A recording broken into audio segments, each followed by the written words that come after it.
This week on the Jock and Nerd podcast, Logan Janis from the podcast Mostly Superheroes joins us to review Wonder Woman 1984. Geek boner. Plus, DC Films President Walter Hamada reveals the future of the DC movie universe and who won the Christmas Day streaming war between Disney Plus and HBO Max. All that and more in this edition of the Jock and Nerd Weekly for Wednesday, December 30th, 2020.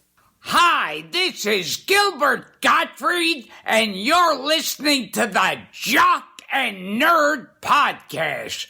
Why? I don't know. Check one. All right. This is for all you fans out there. Let's give it up. Jock it, we nerd it. We funny, disturb it. We jock it, we nerd it. We spoiler alert. Oh yeah! What's up, listener? Welcome to the Jock and Nerd podcast, where we give you comic book and superhero TV and movie news, reviews, and whatever we choose. Jock and Nerd. My name is Imran. My name's Anthony. He's the Jock. And he's the nerd. And joining us is a dude who somehow quantum leaped into David Hasselhoff's body. Oh, shit. It's Rugboy. Rugs, why do you look like Hasselhoff? What's going on? Well, you know, I always look like Hasselhoff when I'm running down the beach very slowly. But I'm hoping to get that Pam Anderson. That's what I'm looking at. I see. You've jumped 90s into... Pam Anderson. I got it. That's a smart move, but it's not the 90s. So I need CPR. Yeah. Whatever that is. Also joining us, special guest, co-host, and producer of the podcast Mostly Superheroes. Welcome, Logan Janis. What's up, Logan? Hey, fellas. Thank you for having me. How's it going, Logan? Always happy to hear from fellow independent podcasters, and you wrote us a very nice email with some surprising things. So I want for the listener, how do we get connected? Just to set up real quickly, how do we get connected? Tell us about your show, Mostly Superheroes, who's on it, what it's about, and why you reached out in this email. Yeah, for sure. Well, I'll tell you right now, first of all, it's like, I feel like it's that part of the radio show. Like, it's like, first-time listener, or long-time listener, first-time guest type moment. So you got to throw something like a fart noise call or tag or whatever. That's right. But no, I really am, a long-time listener. Unbelievable. I told you guys in the email, I've been listening for about 5 years. Wow. You were one of the first podcasts I ever listened to, actually. How'd you find us? I think it was, so I was commuting a lot for the first time. I just moved to Chicago from St. Louis, and I was riding the train a lot. So I'm in the podcast app, and my first go-to was, what am I already obsessed with? So I'm like, superheroes, DC, MCU, whatever I can find. And you guys were just obviously top of the list in the search results. And I was hooked immediately. I was like, these guys are talking about the same movies, the same TV shows.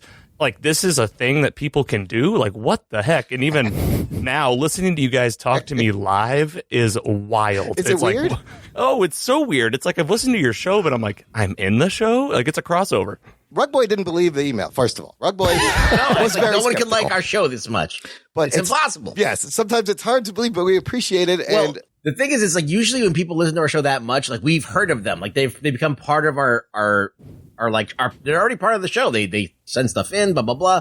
So I'm like, I haven't heard of this guy. So this guy's been under the radar this whole time for 5 years. So I was a little dubious. There's a lot of people. No, there's a lot of people like that though. Like again, I think I read that like the people that actually engage with a podcast is like only like 10% of your listeners. 10, maybe like 3. Yeah, 10%, and 3% will actually do anything. So Logan, you're like one of the people that's been there for us, and we thank you for listening. So who else is on Mostly Superheroes, and what do you guys talk about? Yeah, so we're a new podcast. I mean, we just started in June, but we already have our first season done, 27 episodes. All about Emeril Lagasse, because they're a cooking podcast, right? Yeah, that's right. Yeah, no, they're actually just all live watches of your guys' show. It's just a podcast about your podcast. No, I'm just kidding. No, we talk about a lot of the same stuff, MCU and DC live action stuff heavy. Also with all new content that comes out of like the major players, the major networks. If it's on HBO and people are watching it, we're talking about it. It's myself, Logan, the Giggler, that's Andy, and PC Mike is a Mike. That's our crew on the Mostly Superhero show. Right on. Where can people find that? Yeah, so the Mostly Superheroes podcast is available everywhere you get your podcasts, Spotify, Apple, Pandora. We also release video versions of our episode on YouTube and our website. Everything can be found on our website at mostlysuperheroes.com. geekery.com. Season 2 is coming in January. We're committing to doing something new every day. So whether that's a podcast episode, every day, That's crazy. a video, something on our Instagram, going live on Twitch. We're gonna do something new, whether it's small or big, every day in 2021 because we're already Holy crap. we're all ready That's- for something new. That's super ambitious. Yeah, it's time to put the foot on the gas.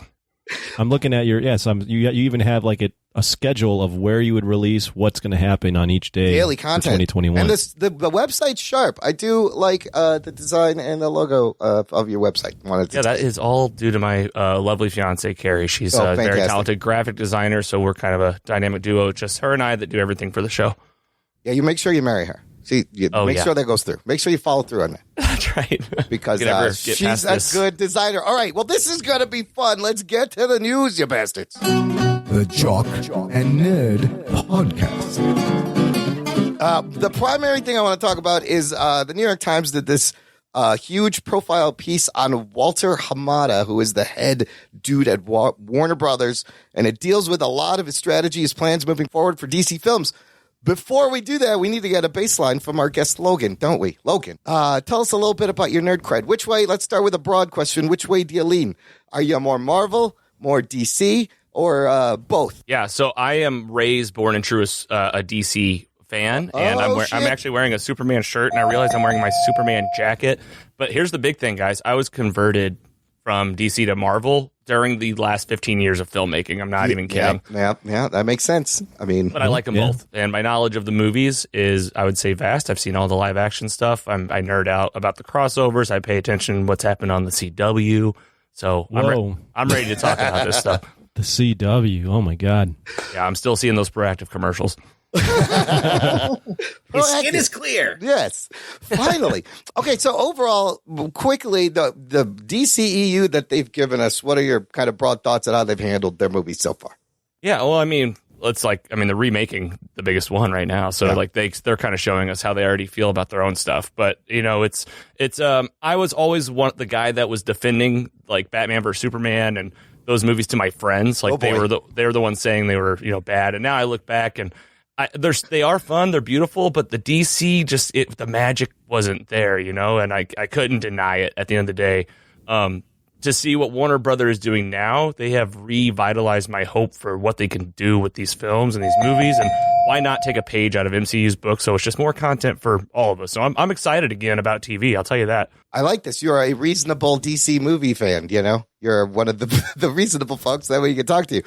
Okay, so there's a lot. I pulled out a lot of interesting quotes from this article. Yeah, this was a very interesting as you're about to. So, like I said, out. Walter Hamada took over in 2018 over at Warner Brothers, inheriting, the existing kind of mess of the Snyder universe.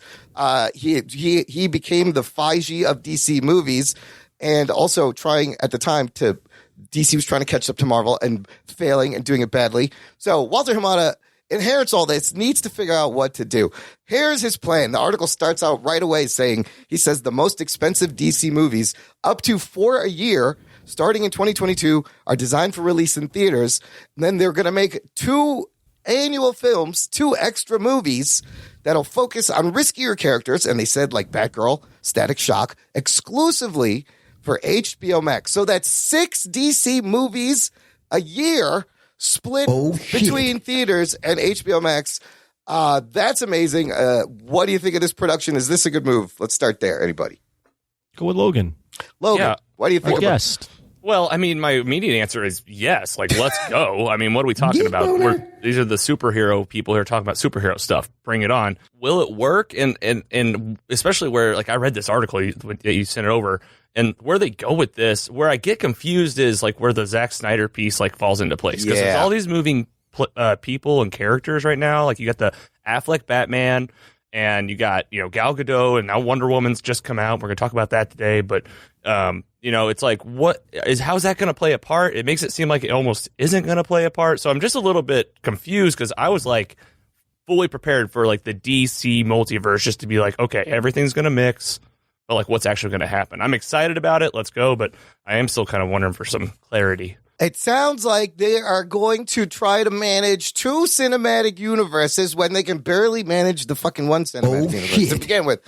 This article also says, in addition to the films, they're going to work with filmmakers to develop spin-offs off of every movie they make. Basically, they're already starting with the Batman's going to have Gotham PD, Peacemaker spin-off, and they're literally, the quote was like, everything we make, we're like, what can be a spin-off? So they're looking at that. Now, it seems 2 cinematic universes. There's the DCEU still, which is all the Aquaman, your Wonder Woman, your Shazam, and the Zack Snyder movies, I guess, Man of Steel. And then there's going to be DC Film Multiverse, which right now consists of the Joker movie and Matt Reeves, Pattinson, the Batman, are part of a separate universe. Okay, so I mean, comics have been doing that for a long time, right? Yes. You have the mainline continuity that doesn't change, and then if you want to ever do something that's off the beaten path, you go in the multiverse, or Elseworlds is what they call it in the DC universe, right? Yeah. Mm-hmm. So it's not like it's a foreign idea. They've done this before. They've done it with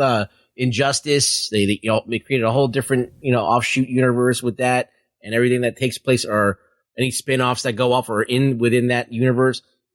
So I guess people get it. Will they get it? That's the question. The comics people get it, and I think that if they introduce this idea to people and they get it, but the thing is that they have to be very strict like this. They can't start DCEU and then all of a sudden course correct. Like we're seeing it right now, how some of these movies are not tying into the Snyderverse. Yes. And and there's going to be a Flashpoint, and there's going to be this and that. So there's a lot of places where this could go right off the rails, and it won't have anything to grab onto, and then no one's going to know what the fuck they're looking at. So I feel like confusion is in the future. But I was going to ask, is it going to be confusing? It goes on to say there in the future, they will have 2 different film sagas, 2 different Batman franchises, one played by Pattinson and the other one played by the DCEU Batman, which is Ben Affleck. But also in the article, I believe he says something like he's going to recast Ben Affleck Batman. And then there's going to be Michael Keaton Batman that shows up in The Flash to start this multiverse. Is it like different titles of the same book when you're reading comics? Is this going to be too confusing for the general audience to be like, why is there Robert Pattinson over here? If you make it distinct enough, then you can do it, especially how you brand it. Anthony, right? what do you think 2 different Batman franchises running at once? Is it doable? I'm more of like let's wait and see. I don't know. I don't really trust DC, and I know that this guy hasn't been in charge for a lot of the movies that we've seen so far. But initially they were like, multiverse, we're going to copy what Marvel did, but we're going to make things dark. And then people shit on Zack Snyder and all that stuff. So they were like, oh, fuck, well, it's all part of the multiverse, but now we're just going to let the directors do their own thing. And now they're like, well, we have a universe still, but we also have a multiverse, so we're going to do both.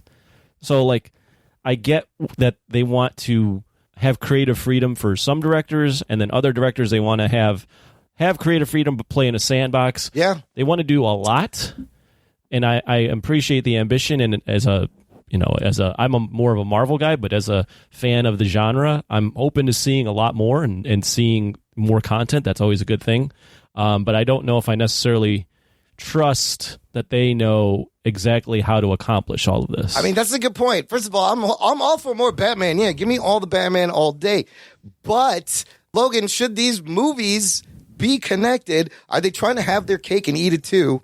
They're trying to build a connected universe, and then they're like, also, you can make whatever movie you want. What do you prefer for the DC universe? Well, I just have to echo you guys. It's a little bit to where pick a plan and just go with it. Yes. Because what happened the first time? We rushed this. We tried to introduce 5. You tried to introduce all of the Justice League in Justice League. Yes, what are you doing? Yeah. So let's just pick a plan. Direction. They tried to introduce them in Batman v Superman via file drive that Wonder Woman happened to watch for about 5 minutes. Yes. Yeah, with a nicely labeled folder that said Aquaman. Yeah, and Lex Luthor happened to take the time to design logos for all there these was superheroes. a logo. His creative department was busy that day. Get someone on this, please. I need logos. Go ahead. Sorry, Logan. Well, no, it's all right. Well, other things that come into mind too. You know, I told you guys leading up to this, I watched the CW stuff. I've definitely been falling off a little bit. But I'll tell you what I never miss is the crossover episodes around Christmas time. Yeah, the Infinite Crisis on Infinite Earths, Elseworlds, all that. And after, spoiler alert for those, you know, if you haven't finished those, like one of the big things it ends with is this giant crossover preview of, like, you know, they had the Flash from the movie in the Flash TV show. Yeah, exactly. They're like, what's going on here? And then you got Doom Patrol. They showed that cast like on the CW, like saying, and like, they had the Tiddins. They showed the Tiddins and all the other. And I thought that was great. I was like, oh my God, look, this finally makes sense. They're putting everything together. Exactly. And now all that stuff's on HBO, you know? So, like, is this, like, just make it crossover, make it, you know, just get your team in the same room. Like, repeat the process that Feige has showed you can work, and just get all these people in a room and make a plan. Well, look, speaking of Feige, this is how badly they're doing money-wise. Over the last decade, Warner Brothers has made about $8 billion in worldwide superhero ticket sales. That includes Wonder Woman 1984. In the same amount of time, Marvel has taken in $20.6 billion. Oh, shit. So they got a lot of catching up to do. Listener, if you want to join the conversation, you know what to do. You could join our Facebook group. It's called Jock and Nerd Nation.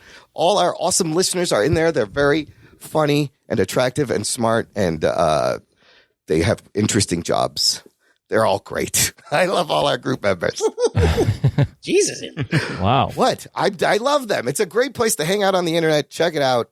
Interesting jobs. Why'd you go with that? They all have fascinating jobs, and they're just talented people all across the board. You know, most people would take that as you just being like super sarcastic and kind of snotty, but you are the nicest guy ever. So I think I can play it off. Clarify for anyone that's listening, Imran actually means that. He's sincere. You take whatever tone you want. I'm not going to tell you what to do.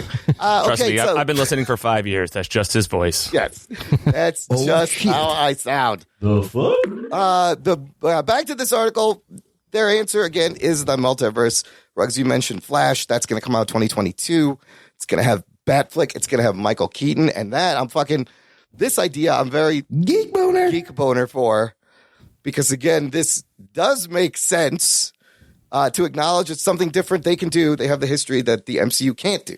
Well, DC, even, I guess, I don't know if it was before Marvel, but I always felt like DC was known for their multiverse much more so than Marvel. Sure, even in the comics, you mean, yes. I'm talking about in the comics. Yeah, so there is President, as Rugboy mentioned earlier, but...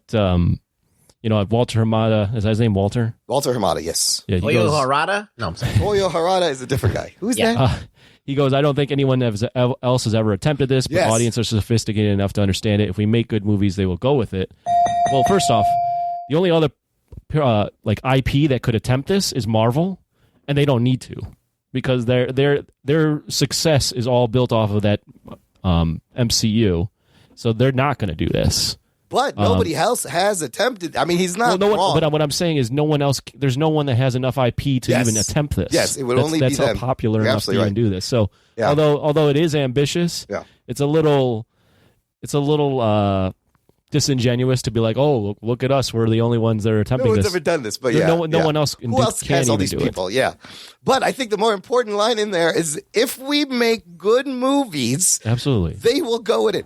That is the key, and that's what they're still having trouble with. And I still think it's hilarious. It took them 9 movies and how many 5-6 years to figure out, hey, we have a multiverse. Why don't we just fucking dig into that? Well, instead of dicking around with now, Logan, we may anger you with fucking Snyder's Justice League universe. That was kind of a mess. Now, the crazy thing it says in here, this is not from Hamada. This is from the writer of the article. It says, quote, at least for now, Mr. Snyder is not part of the new DC Films blueprints. Oh, shit. With studio executives describing the HBO Max product as a storytelling cul-de-sac, a street that leads nowhere. Wow.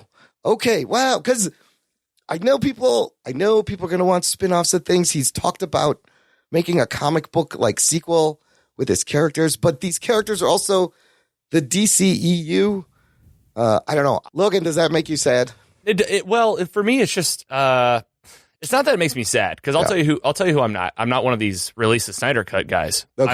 I was the guy going, Like, shut up. Like, either make the movie or it's already over. Like, what are we talking about? Why? But once you tell me it's happening, and then you tell me, like, oh, Affleck's back for reshoots, and now Affleck's in Flashpoint. You know what that makes me think? Yeah. Okay, this isn't just like the Snyder Cut. This is like, oh, Justice League is back, you know, and like this can be like a new movie that can do the tie-ins with other shows. You know, like if you're doing it over, like do it over. Do it right. They put in enough but money. if they're not doing it, well, you know, it sounds like maybe they're not going that route. It depends on the reception, right? Yes. I mean, if it goes over and people like it, oh, they're gonna come back. This cul-de-sac is gonna get steamrolled. I will open. absolutely backtrack that bullshit if they make money. Yes. I think where I was thinking about it is this is the upper limit of doing multiverses. Like we'll do multiverses with different characters and different, like 2 Batmans and different films and standalone films and then an extended universe. But you're really crossing the line when you have 2 different versions of the same goddamn movie come out. Now that's too much of a goddamn multiverse. That's too weird. little we indulgent. can't include these. We can't acknowledge 2 movies that are exactly the same movie except not. Like that would be too weird. They'd be like releasing name your famous comic, you know, Spider-Man, where he turns in with the black suit. Yeah. And then they're like, we don't like that ending, so we're gonna re-release the same exact issue, but with a different artist and a little bit of a different ending. Well, which one do you acknowledge now as canon? That's the thing. We're going to see if this thing is a 2.0 version, a whole new thing, or it's just filled in the missing pieces. I'm excited for it. It seems like it's just like a fun thing that they're doing for Snyder. That should they're trying end to right appease there, fans. basically. So we'll see. We'll see. You know, if it does really well, they're gonna be If like, it makes money. make Oh more. my god! Yeah, they're the gonna be like, flipping make more. around that people are going to do. They're gonna Well, be yeah, like, Snyder, can you make this You know 6 how it hours works. long? Come on, keep it coming. If HBO Max gets X amount of subs from this, they're gonna do whatever it takes, pun intended, from the Avengers to get subscribers on HBO Max, as we've already seen. And you talk about confusing, though. You know, like you got the Flash in this movie. So what do you think people are going to remember when they watch the Flashpoint movie? They're going to be like, oh, well, I just watched that Snyder Cut film. That's That must be the prequel, you know? Right. Zach, can you make this into 2 12-part things? We want to kind of stretch this out. Oh, shit. Little bit. Anyways, that article, I will post the link in the show notes, listener. Definitely read it, check it out. It's got a lot of revealing things. We'll see if Hamada's strategy will succeed. At least, you know, you see him shifting the tone of these movies. They're getting a little brighter, a little more lighthearted and comic. Is it a good thing? Is it a bad thing? I don't know. We'll see. We'll talk about it when we talk about Wonder Woman. I want to talk about the Batman movie. Matt Reeves in production, and a lot of crazy rumors of this one coming out. 2 rumors. I've seen this in 2 different spots. Comic book movie, cinema blend. So I was like, okay, hold on. The rumor is that Matt Reeves is pushing Robert Pattinson to the breaking point on set because he's a little bit of a control freak, possibly. This comes from The Sun also. So all this, The Sun, that's like a tabloid. That's like the British tabloid. But they have a contact from Batman's production indicating the filming process has been a difficult one for Pattinson, namely because of how much time he's had to spend in the Batman signature superhero suit for Matt Reeves' countless takes. And after reportedly filming a take after take in full superhero regalia, the 34-year-old actor is seemingly left exhausted. I have some words for Mr. Pattinson. What do you guys think about this rumor? Sack up, dude. You're Batman. Lame. Like, that's what I mean. I got nothing more to add to that. That's you're perfect. playing fucking Batman, all right? Like, you're playing a role that you know that fucking millions of people are going to cash in, and you're gonna be able to cash out on this for years to come. Just fucking deal with it.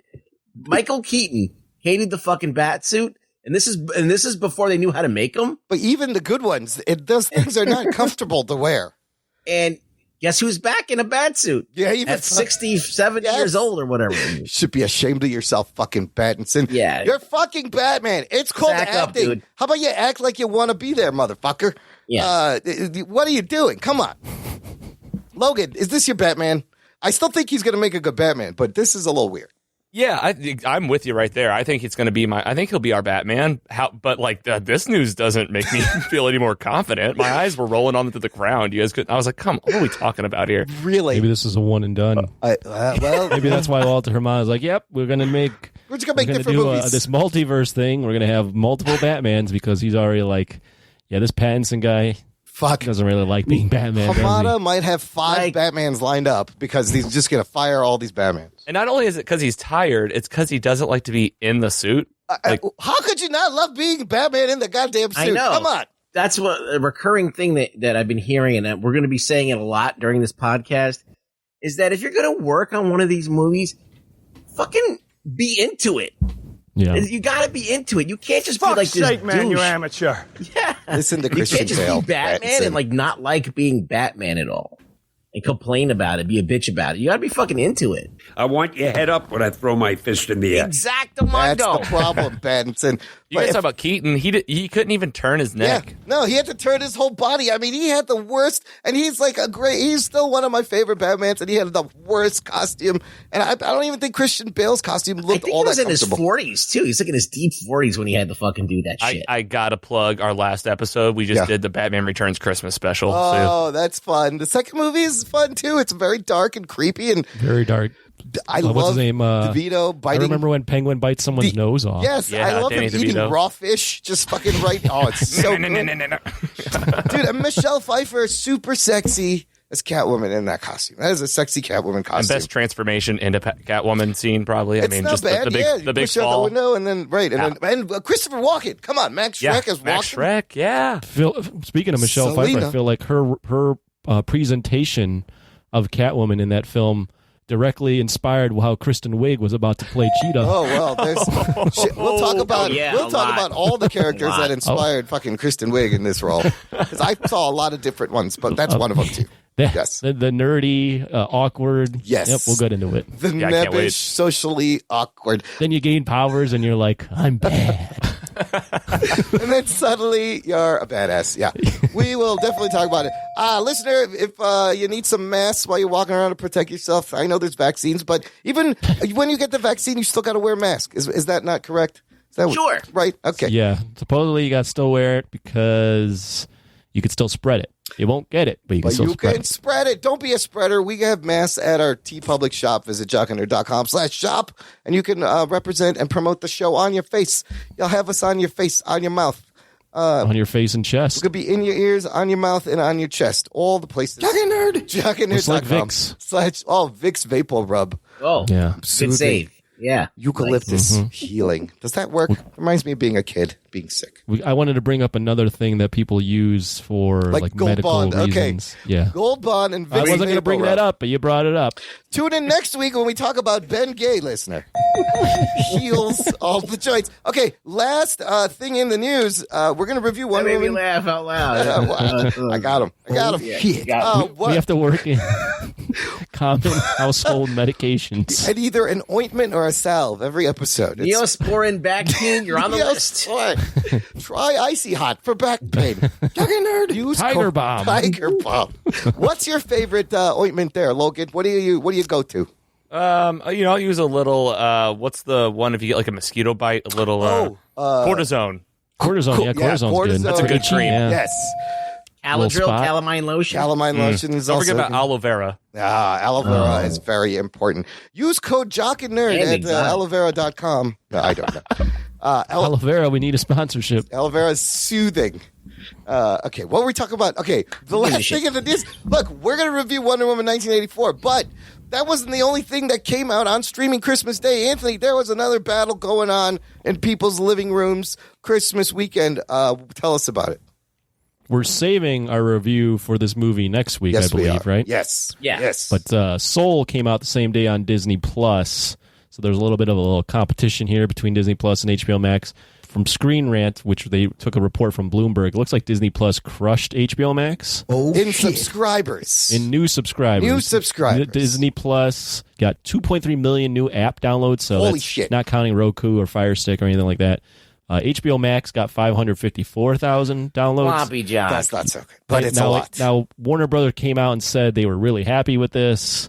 They're fast tracking a Wonder Woman 3, so they probably did see a record number of downloads, but One single day downloads. I think they were expecting more. According to John Campia, they were expecting a lot more. So they're not exactly thrilled that this happened, but they still got a lot.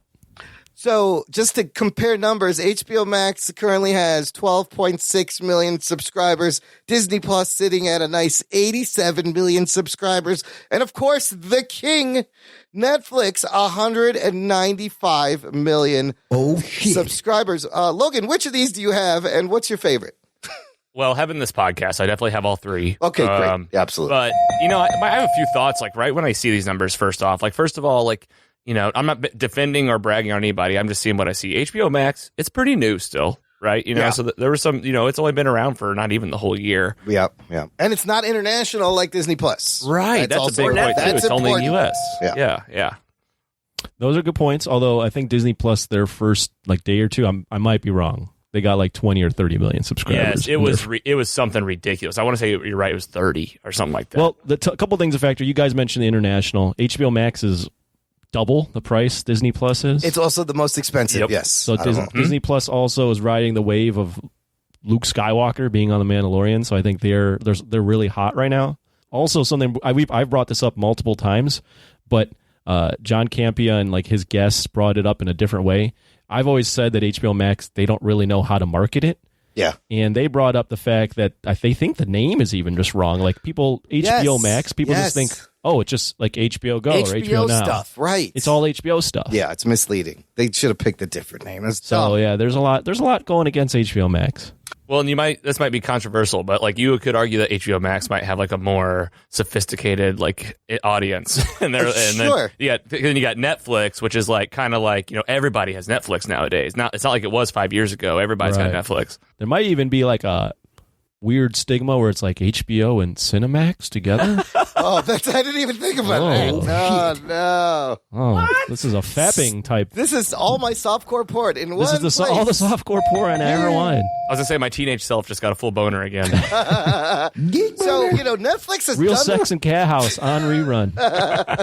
Netflix has done the unthinkable and reached ubiquity. It's fucking ubiquitous. And from where they came to where they are, it's an amazing story. Now, one more thing, actually, sorry. Yeah. There was a poll I read online. I don't know the source that I read. I like polls. But they did a survey of people and how much they're willing to spend total on their streaming services. And most people said under $30. Okay. Total. There's a decent amount of people that said under $20. Fuck, that's one or two things. Maybe one thing. That's only two or maybe three streaming services that you'd want. Yeah. God. So while HBO Max is the most expensive, their content is amazing. But Disney Plus at its price point is a fucking deal. That is a value for the amount of shit you get from Disney and what's coming. Pulling a lot of money in? How much more money is it pulling in over? So Disney's is what? How much is it? $5? $6, I believe. And then no, they just raised it. Remember to $7.99. So HBO Max is double that. 15. So. Yes, it's double. You know what I wish this article said was who won out of Soul and Wonder Woman. It's very likely Soul won. Okay, so that's clearly represented here. I found it. So I found in terms of increasing subscribers, yes, Soul more than likely won because that data that was released also it matches up to how many people would get it on a Roku or a Fire Stick as well. Wait, so you're saying Soul won in getting new subscribers over Wonder Woman? Right. Okay, we don't know about their viewership because they won't. No one releases those numbers, but just on the fact that they have more viewers. Period. Yeah, it would likely win. However, I found this other article headline: Wonder Woman 1984 is biggest 2020 streaming release. This thing says, according to THR, a Screen Engine survey shows that Wonder Woman 1984 has been streamed more in its first week than any other SVOD movie in 2020, unseating Hamilton on Disney Plus and beating out Soul, the premiere of Soul. But that's, I guess, first week streaming. So Wonder Woman won something.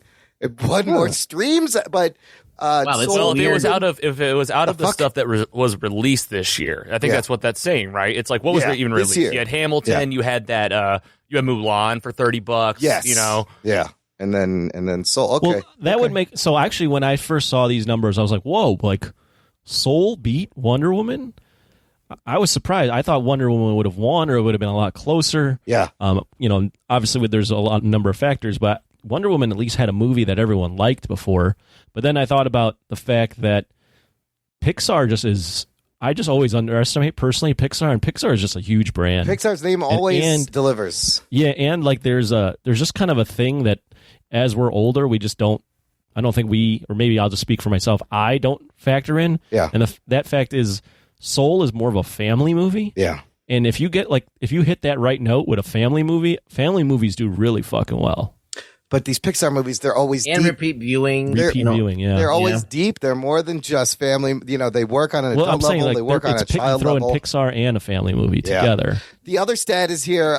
This marketing firm found that 23% of Wonder Woman 1984 viewers signed up for HBO Max just to watch the movie over opening weekend. Whatever that's worth. What is that? I don't know. I didn't sign up, but I did. I was with my soon-to-be in-laws, and we did put it on their TV for the first time, so that happened. Oh, so it got people to... Yeah. I was with some family and had some family in town that had never looked at HBO Max ever, and Interesting. I told them Wonder Woman was on, and they watched HBO Max for the first time. There's another crazy thing that people don't realize, that a lot of people have free subscriptions to HBO Max, and they don't know it. There's either... I have like 3 different things through your fucking subscription, your cable box, through your phone company. You may have 3 like free subscriptions to HBO Max and just not know. So check your emails. I don't know. Anyways, good stuff. We're gonna take a quick. One more thing. Yes. Sorry. Yeah, go ahead. I wanted to provide some numbers. Okay, here I like for numbers. other streaming services. Okay. And this is. I think this was in like the spring. Maybe it might be, these numbers might be a little dated, but as you mentioned, Netflix $195. Yeah. Amazon is $150. Whoa, Amazon is close to Netflix. Holy shit! But it's because everyone has Prime, right? And once you get Prime, you free just get shipping. Amazon Prime. Yep. There's some Chinese ones here that I'm not going to mention. Walt Disney 86, Comcast, the cock. Yeah, the Peacock. What do they got? 22 million. Oh, more than HBO Max. Wow. Hulu 38.8 million. Yeah. CBS All Access, 17.9 million. Even that has more than HBO Max. Wow. Been thinking HBO about Max it. is at 12.6. ESPN Plus, 11.5. Apple, 10 million. Okay. So Thanks for that. That's really helpful because that's like all of them. That's like the main stuff. those are the main ones. Yeah, there's some other ones like Globu, Rakuten's, Crunchyroll, but none of those are really. The anime stuff is huge, but they're lower numbers. Yeah, there's some Chinese companies that I've never heard of. Tencent, Baidu, 120 each. I don't know what those I've are. heard some of those. Tencent sounds familiar. I wanted to say one thing about Apple TV Plus. I was wrong when I was like bagging on it. There's some good shit on there. I binged Ted Lasso. Little America is brilliant. I was actually surprised. Everything that I kind of turned on was very good. So I'm going to backtrack on my Apple TV Plus. I actually was with some friends, and they were like, you should get on this Apple TV. There's actually some good stuff. I'm like, that's not bad. Yeah. I'm okay. Not right now. But a lot of the Apple TV subscribers that are on right now currently aren't actually paying for it. Yeah. It came in free with like they had some deal with your phone or something. They like that. and they extended it. I got the email. I have it. I had it for the first Oh, yeah. year because it came with my phone, and then I got an email that said we're extended this another year, and I thought, okay, like yeah, there's a decent percentage of Apple TV subscribers that aren't paying. Well, that's how I have it now because I got the new phone and the iPad, and same So thing. that number is not. They're not making a ton of money. Yeah, and I don't even think they're in it for the money. Like, it's not quite done yet. I might be wrong, but I think like Apple TV, HBO Max, some of these big ones are like have budgeted like $2 billion a year to spend on content. On content, on original content. Listen, Apple is a $1 trillion company. They should be blowing everybody out of the water with budgets. Like, they have so much money to throw to make something, and the quality of the shows in Apple are very good to their credit. Well, the thing. So I one more. Sorry to take this on a tangent, but I was reading about the business model with Netflix and how they have to, you have to keep providing original content to keep your subscribers and add on new subscribers. Yeah. And the pace you have to run at is every year they're spending more and more. On original content. And it has to equal the amount of subscribers you get, to pay for that.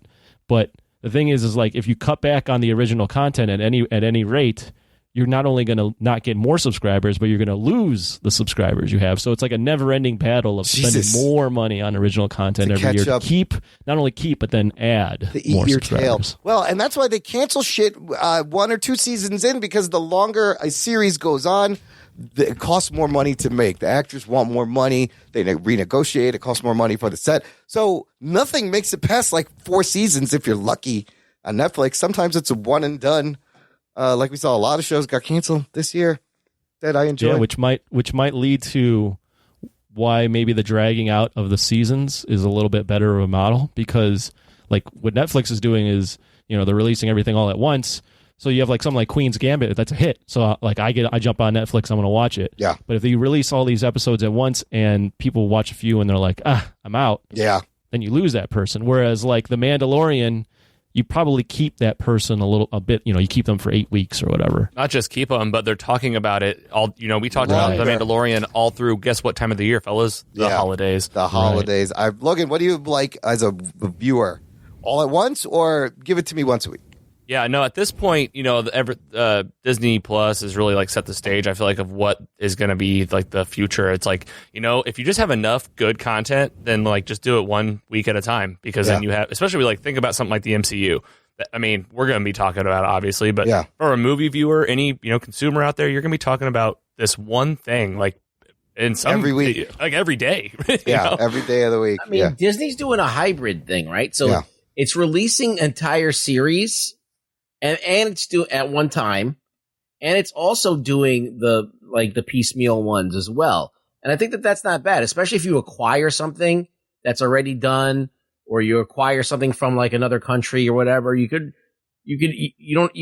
since you're not like putting in money into the production and all that, making original programming and taking a risk, you're buying something that's already working. Yeah, you could make that binge worthy. You can get the show that's already running somewhere and then put it in, blah, blah, blah. But if you're making new content, maybe flagship stuff, maybe you should release it piecemeal, just so, like that Witcher, it came and it went, and that could have been like another Game of Thrones easily. Yeah. It does make it kind of go away faster. I mean, with the amount of shit they announced at Investor Day, I feel like next year there's going to be something like every month running on Disney Plus, something to talk about in terms of the MCU and Star Wars for making all the shit. Well, I mean, these streaming services are just battling right now. This is like the time to, if you have all of them, this is the time to just creaming yourself every day. There's a lot of good shit. And it's starting on January 1st, like literally Cobra Kai season 3 and like everything's just going to be coming out every week. HBO Max is getting a huge dump of stuff on the first, and all the streaming services will. And yes, Cobra Kai season 3 coming out early. It was supposed to come out in the middle of January, and they're like, nope, we're putting it out. So it's almost a little overwhelming, and I can't fucking keep up with some of it. But it's the golden age in the streaming wars. Fascinating. We're going to take a break, play some promos, and we're going to come back and talk about Wonder Woman 1984 right after this. After these messages, we'll be right back. Do you like Florida Man? Do you like crazy shit? Do you like titties and strip clubs? Why are you laughing? Because I do. You know I do. This is the show for you. We're the hashtag No Offense Show. I'm the Duchess. That's the Duchess. That's my lovely wife. My name is Chris, and we talk about all that stuff in addition to our daily lives as parents, what we're watching on TV, current events, anything that we could try to talk about to make you laugh. Look for us on the web at htnos.com, all the socials at htnos, and subscribe on your favorite podcast platform. We're available everywhere. Hi, everybody. I'm RJ Metzger. And I'm Rachel Metzger. And we're the Skeptical Skeptics. Each week we talk about all the crazy things in the world, ranging from the paranormal to Bigfoot to UFOs. And we look at it from the perspective of the believer, the skeptic, and everything in between. So come check us out on the MSC Podcast Network. Or go to skepticalskeptics.com and follow us at SkepSkepPod on Twitter, Facebook, and Instagram. Jock and Nerd.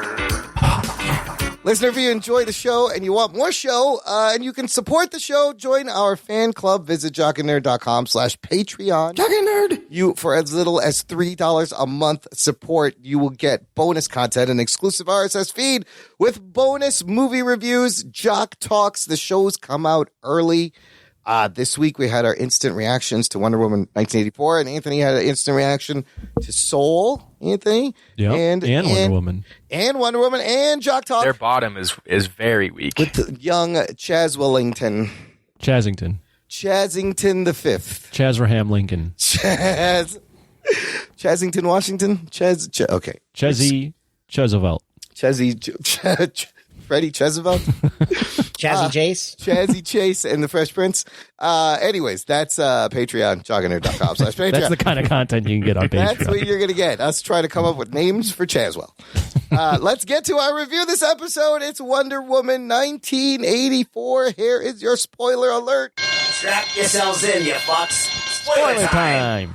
On Rotten Tomatoes, this movie has lost its fresh rating. What? Lame. It was certified fresh initially, and now it is at 61%.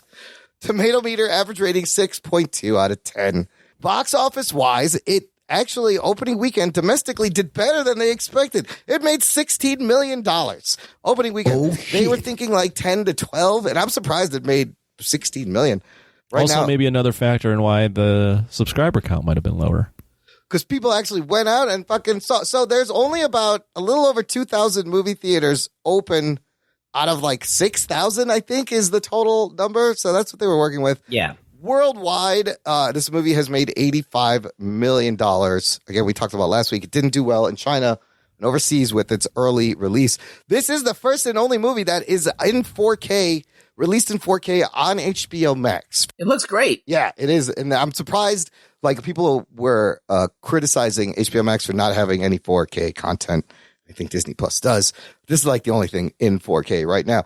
Movie directed by Patty Jenkins, returning. She did the first one. Written by Patty Jenkins and Jeff Johns. Wrote the story. Screenplay by Patty Jenkins, Jeff Johns, and Dave Callahan. This dude has written a bunch of stuff. Here's Dave, and it's a little surprising the way this movie came out. This guy wrote on it. First of all, he wrote on Shang-Chi, Legends of the Ten Rings. He wrote on Spider-Man Into the Spider-Verse 2, but he wrote The Expendables, Doom, the 2014 Godzilla, Anthony. This guy wrote the story. Yes. Oh, really? Zombieland, Double Tap, and he's doing Expendables 4. So the cast, of course, you have Gal Gadot returning as Diana. Gadot. Chris Gal Gadot. How do you say that? Is it Gadot? Gadot. Is it yeah. Gadot? I say it wrong all the time. Gal Gadot, whatever her name is. Chris Pine returning as Steve Trevor. Kristen Wiig as Barbara Minerva. Pedro Pascal, who is everywhere, as Maxwell Lord. So Pedro Pascal is on the Disney Plus at Mandalorian. He's on HBO Max here, and he has a Robert Rodriguez movie right now on Netflix. Oh, shit. He is on all the streaming services. He is the king of streaming right now. Robin Wright, Connie Nielsen returning as Antiope and Hippolyta. And I'm just going to mention Ravi Patel because he's a brown guy as Baba G-Day. He's an Indian dude. That guy. What a role for that guy. That guy. Oh, boy. We'll get into fucking Baba G-Day. Why was he even... What writing to have that guy? What the fuck was he even doing there? Music by Hans Zimmer. He's done all the music for the Batman versus Supermans and the Wonder Woman themes and all this new music. Anthony, give us the quick plot synopsis. What happens in 84? Wonder Woman 84.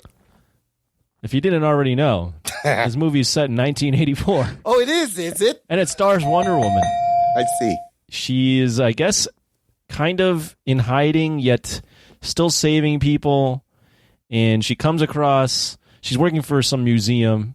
She comes across this nerdy woman, played by Kristen Wiig, Barbara Minerva, who's awkward as fuck and a loser, but takes a kinship to Wonder Woman.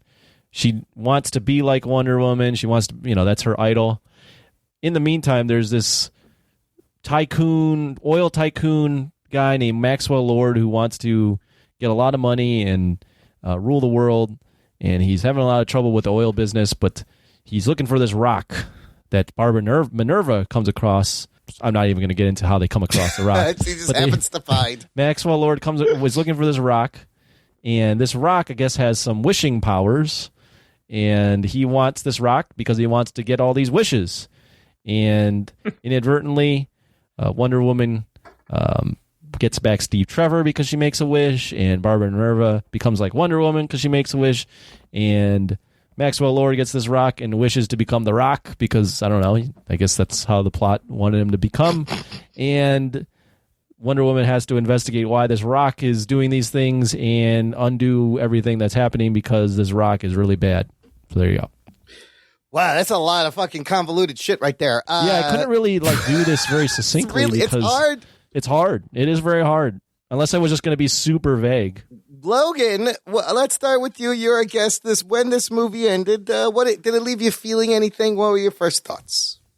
Yeah, I saw it on Christmas Day in the morning, and it ended, and my fiance and I looked at each other, and I go, "That was good. That was fun." And she said that, yeah, it really was. And that was the end of it. I was like, okay, I guess it was pretty good. I watched it again today. Yeah. With just reality around me. Yeah. And it did change. My perspective did change. It didn't have the glow it had on it. Now, will I say I absolutely crapped on it like a lot of Twitter did this week? Yeah. And seeing this Rotten Tomato score go down. Yeah. I don't know if I quite understand that, but my raw take is, so far it's fun, but I'm really excited to get into some of the intricate parts to break down, because hearing Anthony break it open out loud, right? It wasn't just hard for you because it was hard. It was hard because the story is a little weird. When you put it on paper, you're like, what is this fucking convoluted mess? It's a very interesting movie and how it had impressions on people. Ruggs, what did this movie leave you feeling? Well, I was a confused motherfucker watching this movie. Yes. Because so we decided a while back, we were talking about DC movies. We're like, just let the fucking directors do their art, man. Yeah, let them fucking do it. Let them fucking have carte blanche. Let them do it. And I'm like, oh shit, it was not a good idea. Maybe that wasn't a good idea. Because this seemed very disjointed. It didn't know what it wanted to be. It had two openings. It had one opening that was really kind of cool, but pointless, that happened in Themyscira with Diana being too young to compete, or not only that, but being overpowered to compete in this thing, and would have won because she's a goddess and she's competing with regular people, and which is still unfair. Cheated. She's still cheated. Yeah. So that was a completely useless scene, but was cool to watch. And then the other opening was this silly kind of sillier than the rest of the movie. That one mall scene was it didn't fit in with the rest of the film. The rest of the film didn't do that, except for the one part where Steve Trevor tries clothes on. Yeah. Those two scenes seem like they could be in the same movie. Yeah. And then everything else is kind of a different movie. Yeah. So it was just uneven. It's Patty Jenkins knows what she's doing director-wise. Does she understand that their tones are all over the place? It's very tonally messy. Yeah. So I was kind of confused because there were things I liked about this, and and I like the stupidity of it, and I'll tell you why. Okay. Because if you're a child, you could understand wishes. All right, you understand you wish for something and then you get it. It's like Aladdin, people know that stuff. So I feel this could be a kid's movie, but it's too boring to be a kid's movie.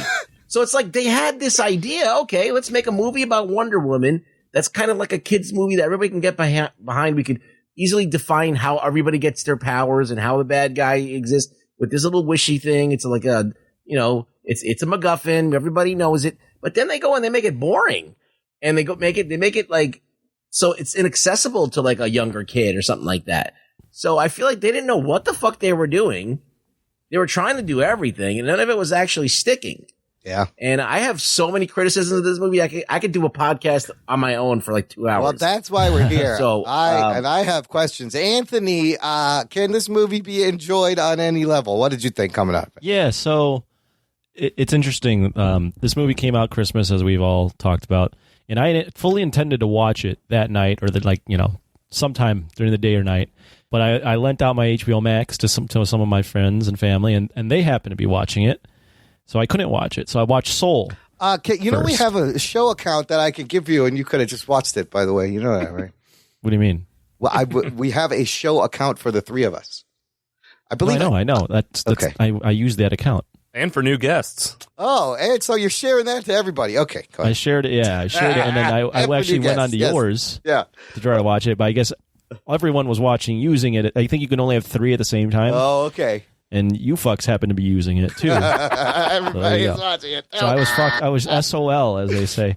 So I watched Soul instead, and I'm in a group chat with some of my buddies, and they all ended up watching Wonder Woman, and they were like, "This movie's super disappointing. Oh my god, I can't believe I'm disappointed. This isn't as good as the first one. I have a lot of criticism." I was like, "Guys, stop! Like, to stop talking, please." But I'd heard all of this already. I didn't end up watching Wonder Woman until like 2 days after Christmas. Okay. So I'm already going in with like a low expectation. So I watched the film. The first 15 minutes, I was like, "This is good." Like, I liked the Themyscira stuff. That scene, I liked that. I liked the opening mall scene. I was like, "Oh, so they're going for like a throwback Richard Donner thing." Yeah, like this is clever. Like they're doing a throwback movie, and they're going to have like kind of a cheesy tone to it, but it's like a cheesy but new age tone to it. And then I watched the rest of the film, and I have to admit, I was like, now, granted, I think it took me like 6 hours to watch the film. Oh, God, why? You just kept stopping. I kept stopping. Oh, fuck, I don't know if it like kept me compelled enough to keep watching. Fucking too long so long. It's already so long. It's 2.5 hours. It's way too long. Ass movie. But I watched it, and by the end of it, I went, "It's not that bad. This is good." Like, I was like, "This is fine. This is." You know, I thought Gal Gadot was charming. I thought Chris Pine was charming. I was like, "This isn't that bad." So then I let it marinate for a little bit. Oh, no. And I watched Chris Stuckman's review. Yeah. And then I thought about things, and I went, "Oh, my God. This movie's a mess. This is an absolute mess." I don't know why I liked this. Maybe because of the low expectations.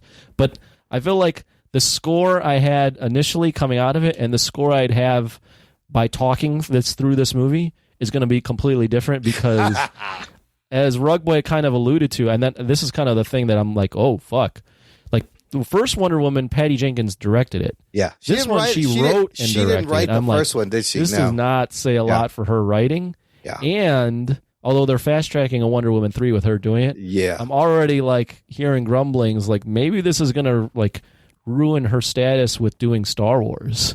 Oh, shit, she's going to lose fucking Star Wars. It's not a good look for her. Her writing in this, as we talk through this, and maybe we'll talk through the plot, and I don't know how deep we'll get into it, but yeah, there's a lot that's fucked up. Plus, I think people, you know, we talked about last week how she's throwing her fucking bosses who gave her money under the bus left and right, and she's continuing to do that a little bit. But I'll reemphasize, I liked it coming out of it. So there you go. Look, this is my experience, and I know I'm talking a lot. Sorry. Go ahead. But I have a lot to say. So I saw it twice. Me too. Right? I watched it one time, and I was like, okay, all right. And I watched it a second time, and I was like, all right, now I'm seeing more stuff I don't like. Oh, my God. But then, like, at the end of the day, like, Gal Gadot is very good. She's in great this as role. Wonder Woman still. The camera loves her. Mm-hmm. Yep. She emotes well. She does a lot of heavy lifting acting wise She's as well. stunning. She's showing her range a little bit more. Chris Pine has got a lot of charisma. You know that, and Pedro Pascal.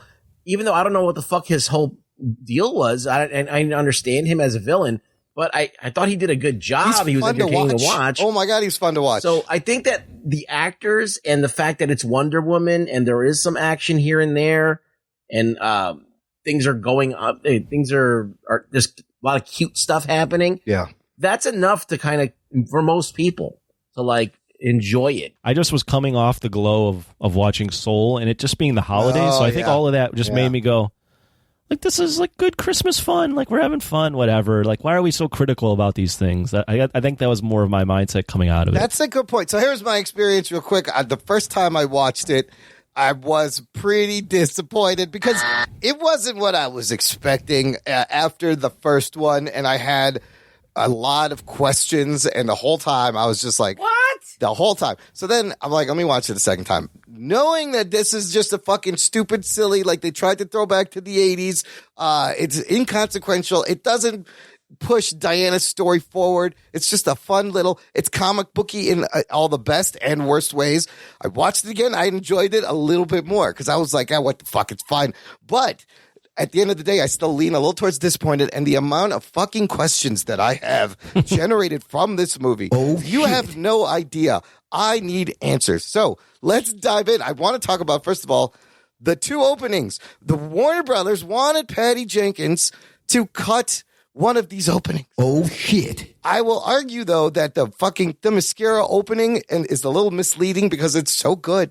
It is kind of one of the best parts of the movie. And then at the end, I was like, what the fuck did that have to do with the message or the theme or anything? I guess you can kind of pull strings and you can connect kind it. of pull a string and make it so she takes a shortcut, and she gets scolded for taking a shortcut rather than winning, which is like a about the truth, right? So I guess you could pull it towards the stone because everyone's taking a shortcut by wishing. And they also mentioned the armor in that as well. Yeah, the they had to set the up armor. That was all just to set up Asteria. Oh, that armor! Oh my god, the armor. That armor was completely fucking useless. I don't know why she needed that. What was the right. point of the armor? Why did she put it on when her powers were failing and she That's wasn't what I was saying the whole time. What the fuck? I was like, she learned how to fly, and now she has armor with wings on it. She doesn't need the armor now. She's got her full power back. She barely used it, and the CGI wings just look really bad.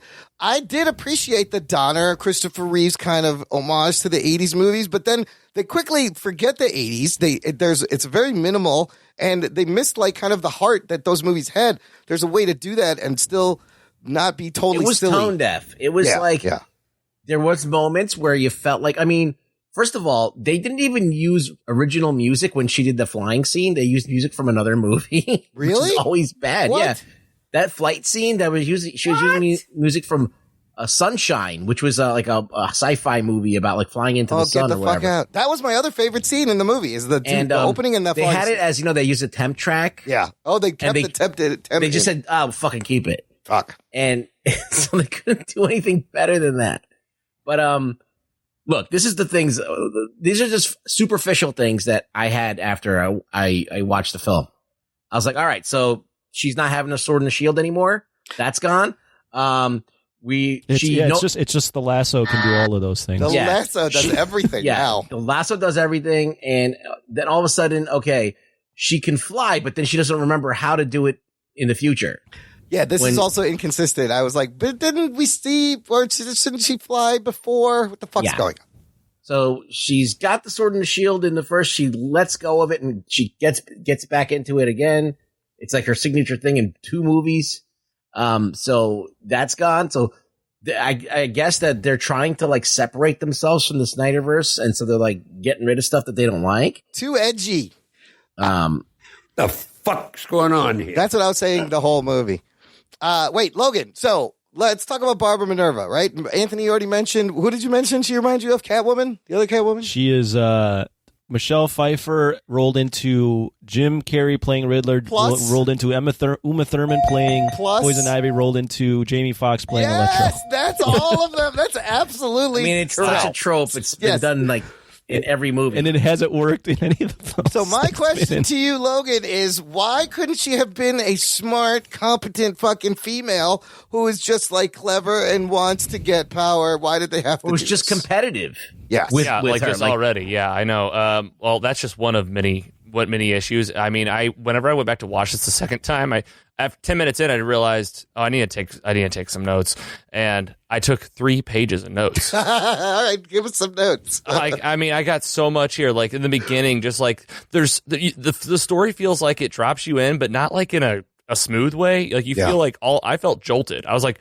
well, what happened after the last Wonder Woman? Yeah. And like, I guess that's not going to be part of it. Okay, no problem. There's just like a lot of coincidences that set up the story.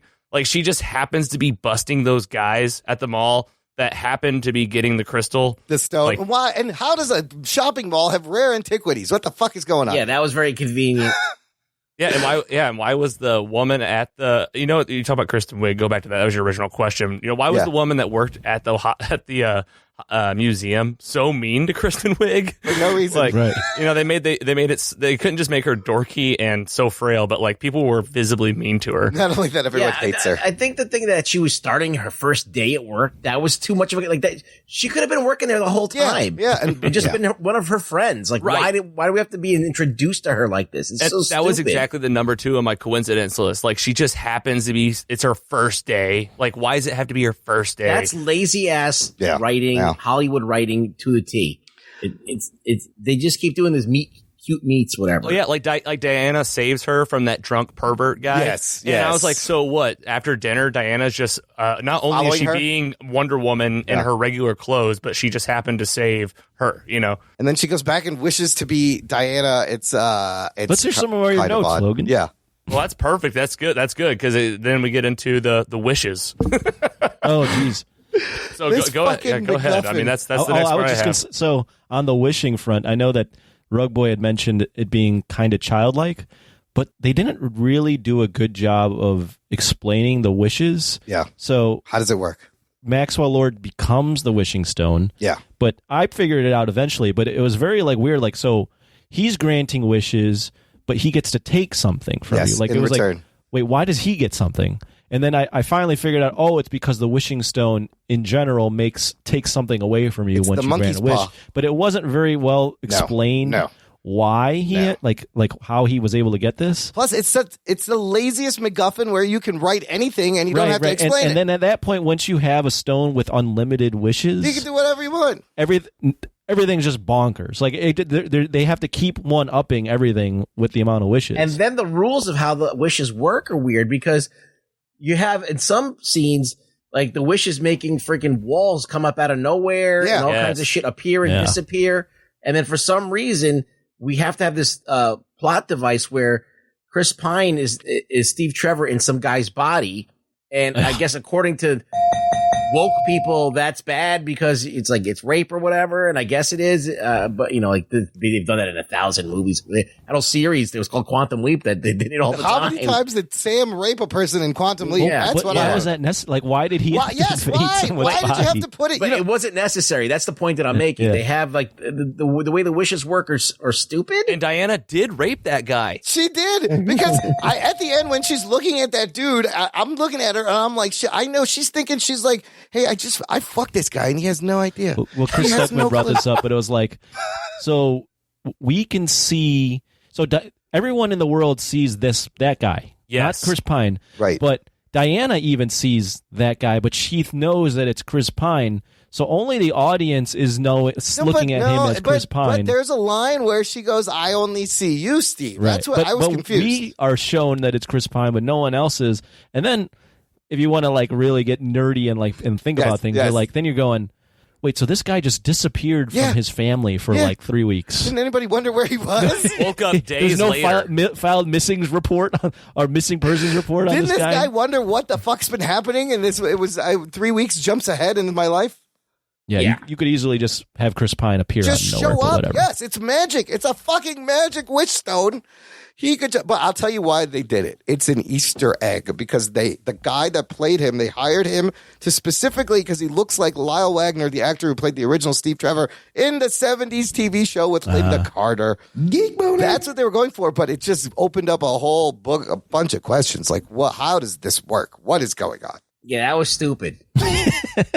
I mean, it was. That's the only thing you could say. It's dumb. Like, it was unnecessary. It wasn't necessary to do it. It didn't add anything to it. It just made you question, like, okay, how does this fucking rock work? This fucking stone, how does this fucking thing work? Does it make shit or doesn't it? I feel like Patty Jenkins and I think Jeff Johns was the other writer. Yeah. I think they were going for that throwback tone of the 80s with those two opening scenes.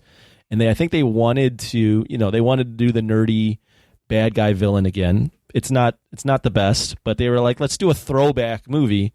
And then they also wanted to have this wishing stone. They wanted to have this like vibe of like a throwback, right? Like a comic book throwback thing.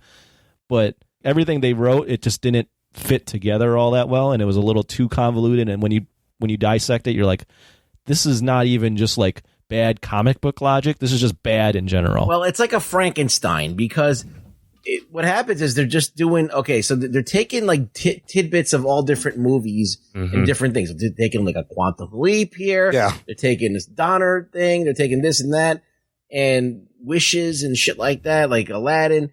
All of these different tropes and the nerdy person, blah blah blah, all of that stuff, and they're hodgepodging it together. But it's not done better than the source material that they're pulling it from, and it's not done as well. So it's kind of like a Frankenstein done badly. It was like Oil Typhoon meets Con Artist, and like don't do both, just pick one. Which one is he? That's a good point. But like they do that, but then they're also trying to you're like, okay, so but he's a dad that cares about his right, exactly. He got so much screen time. Exactly what I was gonna say. They're trying to make him like the most evil megalomaniac ever. He's just so goddamn selfish. But he's really just doing it because he has a son and he was wetting the bed as a little fucking guy. So you're like, how the fuck am I supposed to feel about Maxwell Lord? Am I supposed to think he's just over the top cheesy? Am I supposed to think he's the most selfish motherfucker in the world? Am I supposed to think that he's actually just doing this for his kid? Am I supposed to think, oh man, I feel really bad because he got abused as a kid? Like, what are we supposed to even think about him? And then Barbara just gets relegated to his bodyguard, and he gets no fleshing out. And then Wonder Woman cock blocks Kristen Wiig. Oh. She's trying to get with him, and she comes in and it's like, no, I don't like you with this guy. Remember? She was like cock blocked him. Yeah, she thought he was up to no good. Oh, that's right. We got to get back to the Kristen Wiig as Cheetah. What did you? Well, we can start with Logan. What did you think of her final form, where it's not even her? It's like Taylor Swift in a cat. Is that not her? It didn't look like her. No, that definitely wasn't her. And the CGI. Not even the face part was her.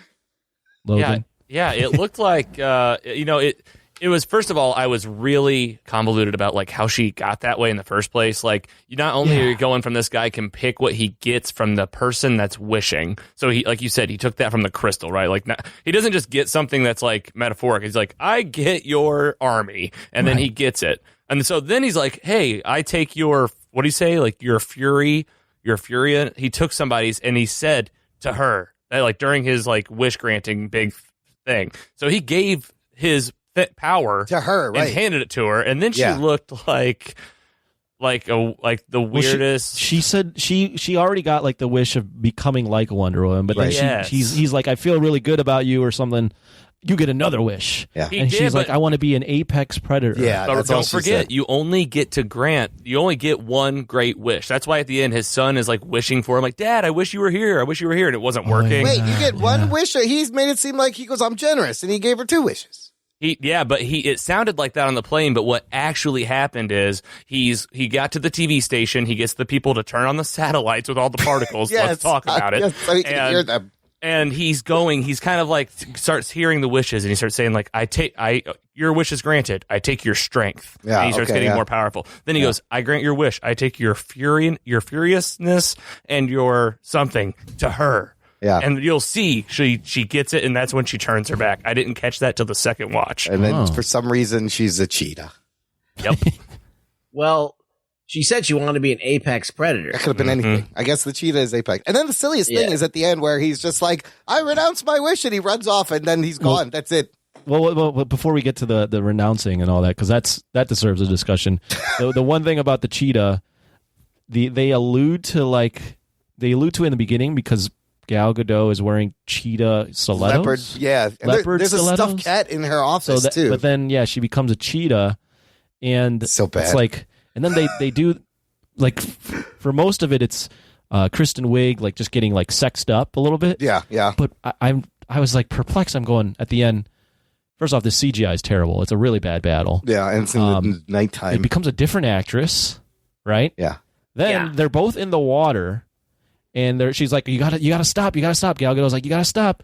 And she goes, okay, I'm gonna do it. And she electrocutes her in the water, right? Mm-hmm. Right? She so like cats in the water, they get electrocuted. Okay, but how come that didn't affect Wonder Woman? Yes, and also Cheetah. And if it's because if it's because Wonder Woman is super powerful, didn't Kristen Wiig's character become Wonder Woman? It should have affected both because of them. Their wish, so it wouldn't have affected her. So what happened? She was just swinging Very around inconsistent, but on those live wires also earlier, and that didn't fucking electrocute her. And she didn't renounce Very her wish inconsistent.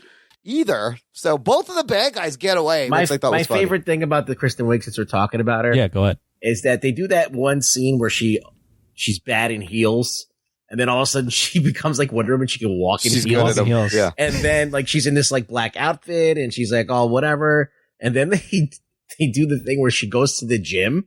I thought that and scene that was gym hilarious. outfit is so unflattering. It makes her look like 10 years older. And she looks horrible in the gym. Did you? They kind of like- made her. She was kind of sexy in that black dress, though. I'll tell you. Well, yeah, you can, Well, the and dress was good. I don't want to make this about shitting on Kristen Wiig because, like, I think she came in and she was like, "I'm in a Wonder Woman movie," like Kristen Wiig. No, I just say how they shot it wasn't flattering. Yes, Like, I they agree. knew how to shoot her flattering in that one scene, and then they kind of like they forgot what they were doing in this. I guess it looked cheesy, it looked too funny. There was a line she had in the White House when she like becomes like you were saying they were his bodyguard. It's like she starts protecting Max, and she has this line where he's like, "No one hurt her." Yes. And she goes, "They couldn't if they tried." They And I was couldn't like, if they "Oh tried." God." Really? I was a little disappointed with Wig's performance. I don't think it's her fault. I thought she would have been a little bit better, I think it's just a bad script. it's a bad script. They made her act like a fucking nerdy, nebbish, goofy. You pigeonholed her into the nerdy that character that we've seen 7 times already. Yes. Why?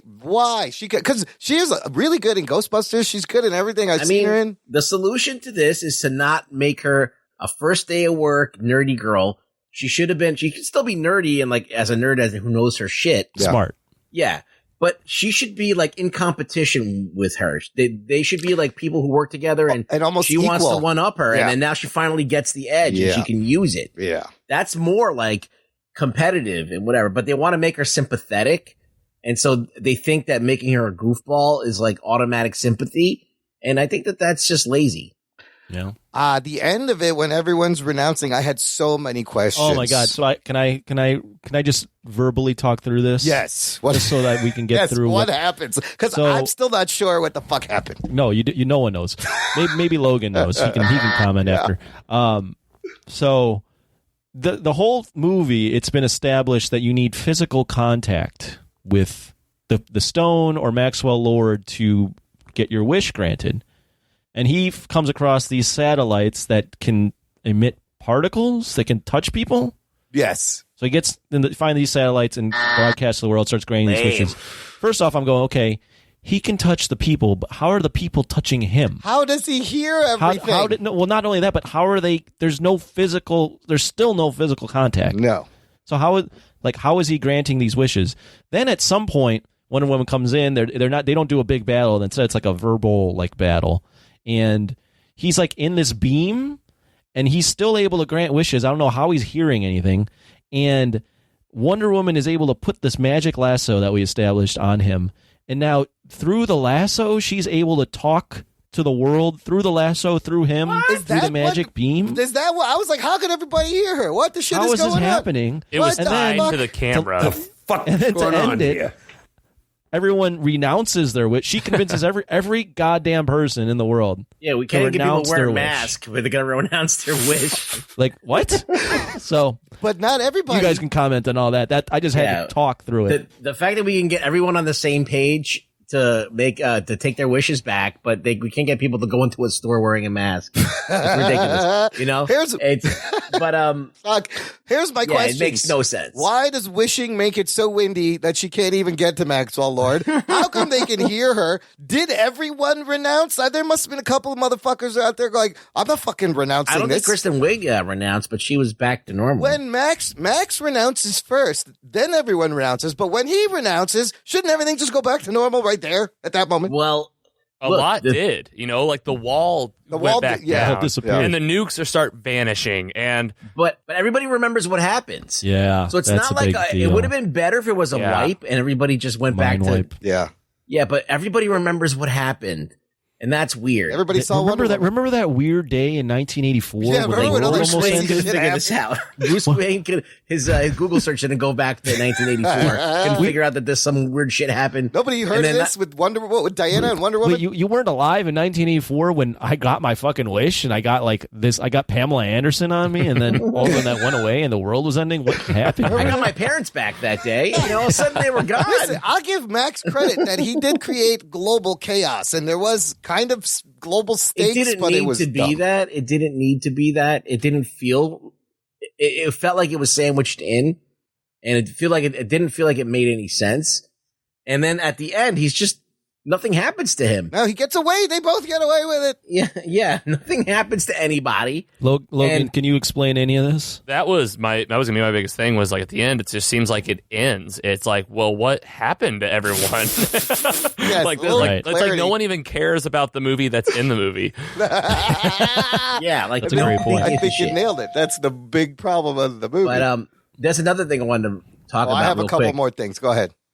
The invisible plane. Oh, First okay, of all, the yes. fact that Steve Trevor can drive this plane. Okay, here's my. And then she can all of a sudden has invisibility powers. Okay, wait. Before we get to invisibility powers, here's my line of questions. How does Steve Trevor know how to fly a modern day plane? Why does the Smithsonian have a fully loaded, fueled up working plane? And is there a runway by the Smithsonian they use to get the fuck in the air? How does any of this happen? And can that little plane make it to Egypt? Yeah, they had enough Probably fuel not. to make it to Egypt and back, mind you. Not even there and back. Now, I thought it was clever how she worked in the silly, goofy, invisible jet. Nice Easter egg.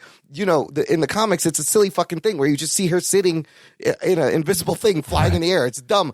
It's one of the more silly things that they've have. But I'll say I had no problems with that, though. I was like, you know what? Invisible jet. Fine. All right. I'll take that. That's cool. Like, it was the Steve flying. You know? How the fuck does he know how to fly this thing? I just think that it's weird. Like, look, they could have just fucking saved all of this and just set it in the modern time. Yes. And yes. First of all, she could have. It would make. They don't need to set this. There's no reason this needs to be in the 80s. There is none. No. And if they set it in current times, you know, she could have said, I'm going to abandon the sword. I'm not going to do that shit anymore. I want to, you know, she don't have to worry about hiding herself. She could develop new powers that we don't know about, like flying and doing the fucking shit because she hadn't done them yet. So like all of this stuff, if you've seen the other 3 movies she was in, it kind of like is like and if you have expectations based on those movies, you're going to be like, what the fuck am I watching? What year did the Linda Carter show come out? Because like now I'm just thinking like, was this just a Warner Brothers snake move again? Like, okay, this was the biggest year for Linda Carter. This is going to be moms that this age this year that are going to do it. Guess what moms have? Kids and daughters. Like, was this just like a big thing from the get-go? That makes me sick. Aired from 1975 to 1979, and then I remember watching this as a kid in reruns growing up in the early 80s. It was on with the... It's still on. DC app. Yeah, now it's on HBO Max. You can Well, the thing about it being in 84 is it brings up all these questions. First off, like what we talked about. Okay, this happened. This weird fucking day happened in 84. How come we haven't heard about this? This is a huge event. Yeah. Like Marvel will allude to... in Civil War, they alluded to all the past movies. And we're like, look, this is why it's at Civil War. But if you would have put it in modern times, at least now there's stakes, right? Like, we know that Wonder Woman survives. Yeah. If you put it in 84. And we know Steve's going to go away again. Like, that, it was predictable. I wanted to get to Steve real quick. I like Steve. Don't get me wrong. I liked bringing him back. I didn't like the way they brought him back in another body. But, man, that, like... departure from him and where he just was like, I can't be here, blah, blah, blah. And him and Wonder Woman kiss. I felt like that was handled really poorly. Very like awkward. that should be a really emotional moment. Yeah, and it wasn't. And if you're not going to handle that moment very well, then don't even have him in the movie. It's a weird choice to have her. Remember, they kiss and she walks away, and then you hear him in the background goes, I'll always love you, Diana. And I thought that was just weird. Really weird. It was weird. Like you're not. It's not even like a weighty moment where you're like sitting there and you're like getting the feels. It's just like, oh, he's here. Oh, okay, he's gone. Oh, wait, she's flying now. And he was with us the whole movie. Like, give us the payoff. Like, where's the goodbye? Like, what do we, like, I'd put him in another plane or something. Exactly. There wasn't, like, a good payoff to him He leaving. was the only comedic relief in the movie. And you did, like, an awesome, like, him dying in the first one. That was a super emotional moment. So if you can't recreate that moment or make like add nuance to that moment, or add something different, then you totally waste that moment. Did anybody else feel like large parts of this movie felt like a fucking made-for-TV fucking movie to me? The way, I don't know why, the way it was shot, the production. One of the things I also thought was really disturbing is that, like, so much time has passed since Steve Trevor, and she's still pining away for him. Yeah, that's a little, and I think, like, weird. But, okay, if you do it in a subtle way, but they don't even allude to that she's had other boyfriends. 70 years? She's just been pining for Steve Trevor. You know, she has to get it in every once in a while. I know, it's something. Yeah.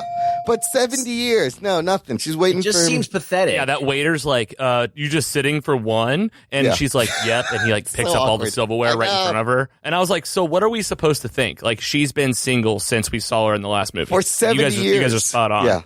Yeah, that's... Well, and again, throw in the fact that she came from a world where men didn't exist.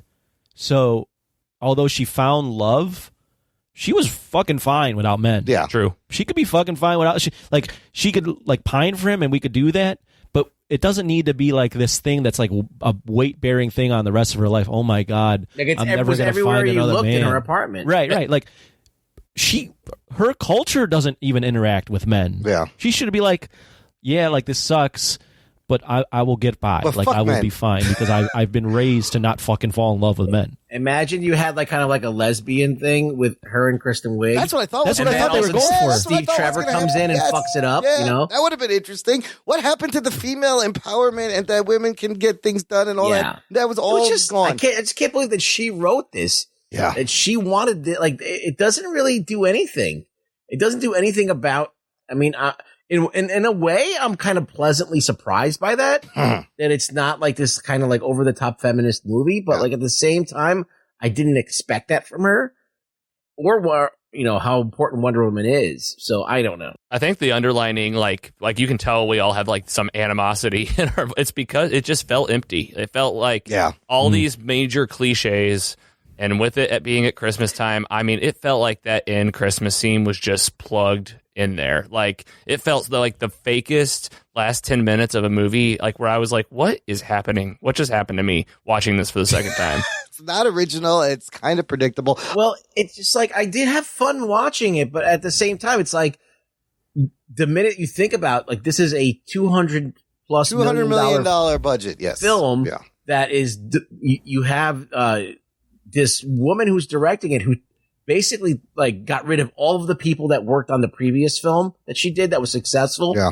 And she wanted to kind of steer it in her own way. And I was just like, all right, yeah, I enjoyed it because the actress that was selected, that she didn't even pick for the role, Zack Snyder. picked her. She can hold the camera. She's a star. All right. So you have that in your favor. You have the suit that he designed. It looks great. That looks great. Yeah. Okay, boom, that's working for you right there. And, so like she had a lot of stuff that was there because of Zack Snyder. And then this was her movie to kind of put her stamp on it. And what she did was kind of like sully it a little bit, if you ask me, but like not improve it. To Logan's point about it feeling empty, I think a lot of that, again, I initially enjoyed it coming out of it because of maybe low expectations, but upon our analysis, I definitely agree with what everyone is saying.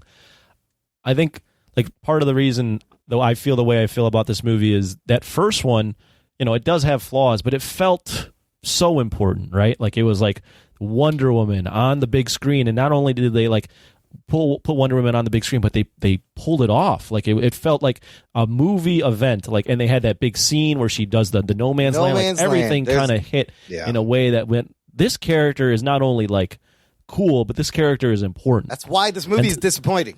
Right, which is now you go into this film and you choose to make the character like they went the throwback route, but then they put her in this like cheesy, convoluted plot. And as Logan mentioned, by the end you're like, what happened? And like, why did they not like this? Like, should have been another moment for Wonder Woman, where it should have been like the continuation of this amazing franchise with Patty Jenkins leading the way and Gal Gadot. and it's just not. It's just flat. Well, you know, what's the takeaway at the end of this film when you finished? What do you think? Like, what have you learned about nothing? Wonder Woman, She doesn't grow. You don't learn anything more about her. Okay, so she got Superman 2. Superman 2 was about Clark Kent giving up Superman so he could be with Lois Lane. And similar. I didn't even understand. First of all, that movie makes no sense. That's a terrible movie. Like that movie makes no sense. I love it too, but it's not good. You have to be able to acknowledge that.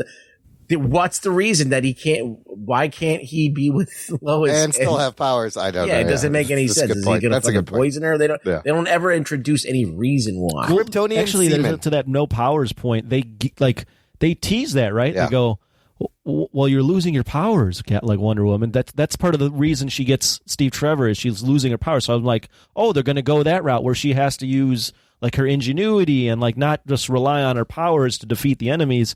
But they only touch on that for like 20 minutes of the film, and then she has her powers back, and she's actually more powerful because she can fly now. And it like had nothing to do with the lesson. Like you were okay, so she just lost her powers. She's like fighting those tanks right in the desert, and you're like, who cares about this? Like, first of all, she's pushing a tank. She's losing her powers, but like she's pushing a tank. She's pushing the tank. She's fine, but then she gets shot and she's bleeding, and then she's stuck in between the two things. And Steve has to save her a couple times. I was like, "This is Wonder Woman." Launcher. What kind of Wonder Woman is this? Steve is saving your ass. Why are those kids in the street? Get out They don't of see the these street. things running down the Can't street. even hold on to the rope. Well, it was just confusing, right? Because like she, as you mentioned, she's pushing the tank. So I'm like, okay, she's fucking strong.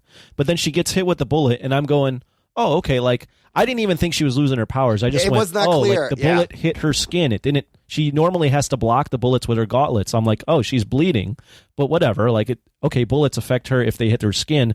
But then it's like, oh, wait, she's losing her powers. But then they don't go the full route with that. Well, and the first thing is, what are Wonder Woman's powers? They don't explain that really. Nobody knows. So here's the thing: like the CGI, the action was so weightless and like cartoony physics that it totally took me out of the movie. I do love the flying scene. Like I thought that running scene. Everybody talks about the running scene. The running scene is wacky physics. Her swinging around like Spider-Man is also kind of strange.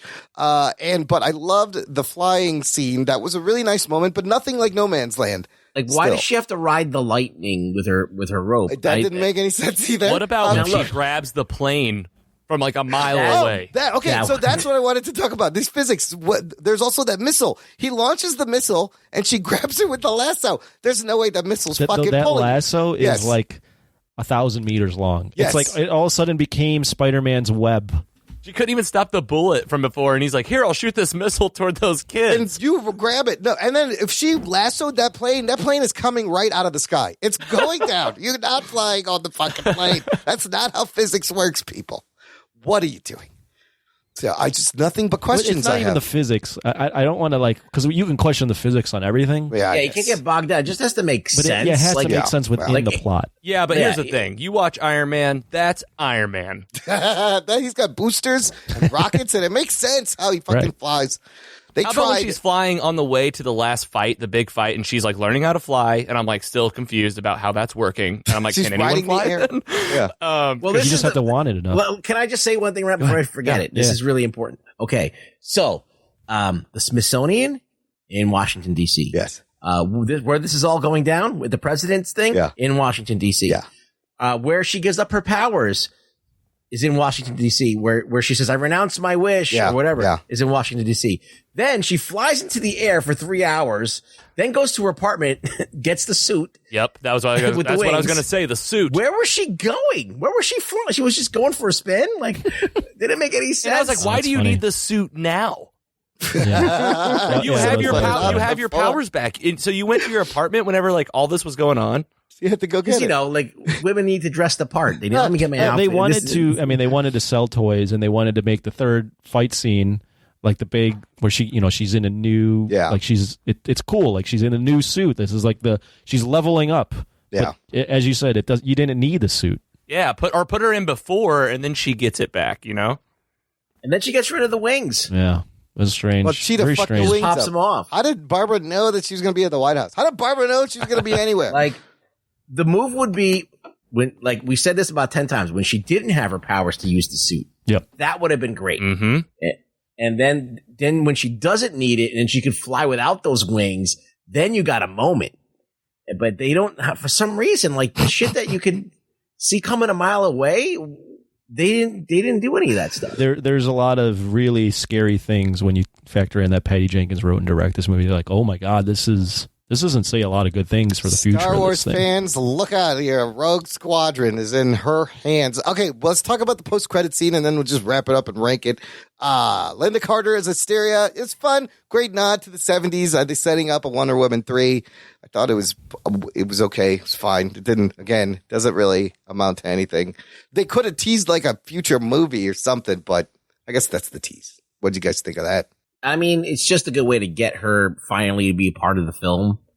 But, yeah, whatever. It was cute. Yeah, I mean, I don't have the connection to Linda Carter. I never watched it, so. Dude, but, you have HBO Max. Check it out, dude. She is sexy. But I did find it, I found it cute, but also a little cheesy that she like looks into the camera. Yeah. It's like, great. Okay, now we're Deadpooling this? Yeah. I've been doing this for years. Wink. She's going to find Diana and be like, what the fuck did you do with my suit? God damn it. I told you. Keep the wings out. I still, that suit, like, so she was able to hold off men, like, by herself in that suit. But, yeah. But then Gal Gadot wears a suit and, granted, Cheetah's powerful, but she just tears through that fucking suit. She's only had the powers for, like, a day. Yeah, how does she know even what to do?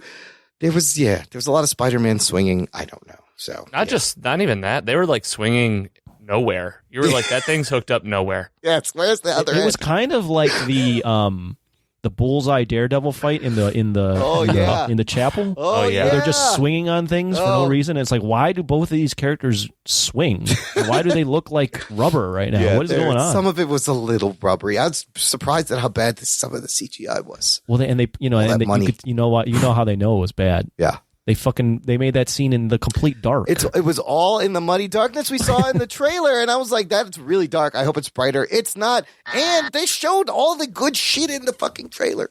Pretty much. Well, because the dirty secret is this movie's 2.5 hours and has barely any action. Maybe Patty Jenkins should have listened to Warner Brothers on this one note of, hey, you got to fucking cut something. Cut one of those things. It's too fucking long. She knows. She's good. I know the movie's too long. It's not. I don't even think it's as simple as cutting something. I think it's just a completely shit script that needs to be completely rewritten. And it really does scare me for like other stuff. Like I know Patty's the lead and all this, but it's like if this is the tone that you're going into the new year and you've got all this DC slated stuff up, like that end credit scene. We haven't even talked about the when Asteria comes in. Even then, I was like, that's cool, but that's it. That's all I felt. Right. I was like, I'm not feeling this. Well, I was biting my tongue so much because you had quoted, maybe I did, Hamada and going, well, they'll just accept it if they make good movies. If they make I'm like, good movies. Wait, this is the movie you came out with when you had this big piece on the New York Times, and you're going to be like, well, people will accept it if you make good movies. Well, publicly, they are calling this a success with their move to fast track Wonder Woman 3 with Patty and Gal Gadot. They're like, this is a success. We're going to make another one right now. I think you could do a lot of silly shit, and if you're really going for it, you could like Deadpool. Like if you're really going for it and you're doing silly shit and you're really being earnest about it and you really love what you're doing and it's kind of like out of love, then it makes sense. I think that this was a case where you have someone who's working on the film who doesn't really understand what it's supposed to be. And it just shows because they're not using a lot of canon of anything. Like Maxwell Lord's origin is different. Yeah, his powers Cheetah's origin is different. Yeah. All of this, like even the fact that Diana's working as a freaking in a museum, I don't think that's canon either. I thought she worked for the government. No, or am I wrong about that? Wonder Woman's thing is so convoluted. I don't think they know what to do with Diana, so they're like, just make her an archaeologist. Well, She's always in a tweaks museum. to Maxwell Lord and Cheetah, but it wasn't like they were better tweaks. No, here's my only issues. Maxwell Lord in the comics has mind control powers, which are arguably... He's Purple Man. Yeah, yes, it makes Purple Man, which is an amazing villain in Jessica Jones, makes more sense than this Dreamstone wish bullshit. And Cheetah is legit iconic, one of Wonder Woman's most close, intimate, biggest villains. They kind of fucking wasted that. Well, she is like the arch enemy, but she's also a very tough character to pull off, and there's been like 17 versions Yeah, of that Barbara character. is one of 4 versions of Cheetah. And even her origin in the comic is very comic booky. It's like she was in a jungle and found a tribe that they worship cheetahs, and they got the powers from the thing. But that's even better than what they did with this. Yes, it is. Absolutely. Because it gives you a reason for her to be a cheetah. And they don't shoehorn it to Diana. Like, at least they didn't make Maxwell Lord connected to Diana. It happened separate, but Cheetah happened, they did make the connection. They did the fucking, it's just the same silly fucking tropes. Why couldn't they change one thing instead of just doing what's been done over and over again? I don't know. A couple of Easter eggs. There were many. We talked about the dude looking like Steve Trevor on the TV show. So there's a Hans Zimmer piece called Beautiful Lie that plays during Batman versus Superman, during the Martha moment, and when Bruce is attending the funeral for his parents. You can hear that piece at the end when Diana is somehow talking to the world. Is this lazy or brilliant? You decide. I don't know. Just reusing inconsequential. No one knew that happened. No one cared. No one could tell that was the music. Bilotti picked that out, though. I'll tell you, he did notice that, and he posted about that. Huh? Simon Stagg, who is Pedro Pascal, Max Lord's the guy who was giving him money, his boss. That dude's from the comics. He's been in the Arrowverse on CW. There was a photo of Etta Candy, Lucy Davis from the first movie. She was really funny. There's a photo of her and Diana like on a cruise, and she's old. And then, of course, Invisible Jet, Linda Carter, blah, blah, blah. That's about it. I thought this was funny. Pedro Pascal was actually in the failed Wonder Woman pilot for NBC all those years ago with Adrian Palicki. Oh, shit. Yeah. And now he's in I remember that. Now he's in very he's young. in a shitty Wonder Woman pilot. Now he's in a shitty Wonder Woman movie. I'll tell you this about Pedro Pascal. I watched the little 30-minute like Wonder Woman premiere on HBO Max where they brought in the fans and stuff. Yeah. I mean, I don't know if you guys saw that. He was like the happiest dude I'd ever seen. Like he looks like he's just like on top of the world. This guy. Oh, he's riding the wave. Yeah. He's on top for sure. It's his year for sure. Okay. Let's rate the movie and rank it out of the DCEU movies. There are now a total of 9 movies. You can full ranking or say wherever it's going to go, whatever you guys want to do. But the 9 DCU movies existing: Man of Steel, Batman vs. Superman, Suicide Squad, Wonder Woman, Justice League, Aquaman, Shazam, Birds of Prey, Wonder Woman 84. Now we know Joker now is this outlier. You can put it in there if you want, whatever, but it's not technically DCEU. Logan, want to take a stab at it first? Yeah, absolutely. So, do you guys do like I give you my take and then the ranking type thing? Like just whatever you want to do. You can do it out of 10, and then you can rank it wherever you want. Yeah, we can get it, and we always want an explanation why. Yeah, for sure. So, I mean, talking it through today, I definitely got angry a few times, which I'm not proud of. Glad we could. This tends to happen when we all find a movie that we want to shit on together. It makes you angry about it. It does a little bit. But that being said, I still like if I watch it a third time, I think that there's parts of it that I really do still have a genuine good time. Like the action does look, somewhat good, even though they didn't need her to ride lightning. I enjoyed watching her ride lightning. Yeah. I'm going to give this on your guys's, I think you guys go to 10. I'm going to go 6.0. Okay. Okay. All right. Where would you, if you want to place it between the midst of the DCEU, where would you put it? Oh, I see. And then if I'm ranking it out of these, just in the list, like I just stick it in. Yeah, just put it like where would you? Let's see, 9 movies. Where you can give your full rankings, or you can just be like, this is the 5th best movie, Yeah, the 6th, what number? the 4th, the 1st. Oh, that's great. Okay, so out of this list, I would say it's better than Birds of Prey. It is as good as Aquaman. Oh, interesting. Okay, yeah, that's fair. I can see that. Yeah. Rugs.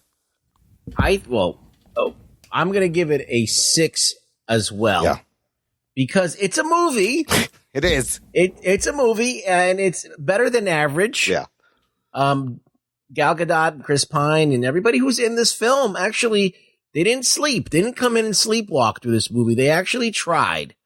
There was an effort made, but I just think it was misguided and poorly written, and someone should have came in and talked some sense. I mean, I know that they had screenings that didn't go over well, and they did reshoots, but I mean, I have no idea how much more convoluted could it have been? Sounds like Jenkins was not taking any fucking notes from the studio, even if they were good. So the fact that the stars themselves and the costume and some of the set pieces pull this above an average film, that's the best I can do with it. I think that I wanted it to give it to like I wanted it to be like a 7 or an 8, but it's just not there. As far as how do I rank it, it's even though every guy in this movie is like a piece of shit and that is like running after, I mean, she's gorgeous. Of course, every guy's going to be looking at her and gawking at her, but literally every guy is garbage in this movie. And just like Birds of Prey. So I feel like it's better. I have a better time with it than Birds of Prey. It's better than Suicide Squad. I feel like, maybe it's nudging up against. It's probably about as good as Justice League. Oh shit! Okay, with Aquaman on top. BVS. I don't know. It's a better film than this. It makes more sense than this film. The tone is more even. One more thing I want to add. Shit. It's just, looking at this list again, I definitely feel a similar feeling I felt on a lot of these. That, like, the characters and the actors, the pieces are there. Yeah. It was just like, who got in here and jumbled up stuff? It's always Warner Brothers fucking with the product is what ends up happening, and not having any faith in anything. It's just, what it is? It's just them not having enough respect for the source material and the fandom and what people expect. Now, I said this on Twitter. I said, they want to subvert expectations, and that's not what fans want. Fans have high expectations, and they want you to meet those high expectations. And you know what? Not a lot of people can do that. So maybe just shoot for that. Meet expectations, exceed expectations. Don't subvert the expectations and let everyone down. I think that's the problem. These directors like to do that because they like to smell their own farts. Okay. They're nose bowlers. They're nose bowling squilks. Anthony, what do you got? I got a complicated rating. Or maybe not. This is really tricky. Yeah, go ahead. Coming out of the movie, I went 6.5. Yeah. As I thought about it, read some stuff, discussed it with you guys, I'd have it at a 4. Oh, shit. Shit. I haven't watched the movie twice, so I still have to kind of give my initial glee from watching the film some credit. Yeah. So I'm going to go 5.5 out of 10. Okay. But Nice. I feel like if I watch this movie again with what I've discussed with you guys, I would probably rank it like a 4 or even like a 3.5. You can lose your enthusiasm Very as quickly. you watch it. Yeah. Very quickly. As far as where I'd rank it with the 9 films, I feel like DC. So for me, there's clearly the 2 best films are Shazam and Wonder Woman. Yes. That's clear for me. Yeah. The 3 shittiest films are BVS, Suicide Squad, and Justice League for me. I will agree. So I'm so far there's with this you. weird amalgamation of the middle, which is Wonder Woman 84, Aquaman, Birds of Prey, and Man of Steel. Very hard to, yes. I feel like they're all movies that have a lot of problems. Yeah. So I have this ranked as the 3rd best DCEU film. Oh, shit. You have it after Shazam. I have it after. No, I have it after. I think Shazam's actually the best. Oh, you put one of Shazam on top. Okay. But that doesn't mean it's actually the 3rd. It being 3rd doesn't mean anything because I think it's the same level as Aquaman. I think one of my friends was like, "What do you like better, Aquaman or Wonder Woman?" I feel like most people say Aquaman because it's just bonkers nuts, but they both have a lot of problems. Yeah. So yeah, it's in the range of Wonder Woman, Aquaman, Batman, or Birds of Prey, and Man of Steel, where it's there, it happened, it can make you feel a certain way. Yeah. But there's a lot of fucking issues with this movie, and this is kind of the trend that DC has, is they make these movies that are very either polarizing or just you think about them and you go, that was kind of strange. What a mess. What happened there? Welcome, Walter Hamada, to fandom. Welcome. Yeah. No, so, and you're giving it what'd you say, 5?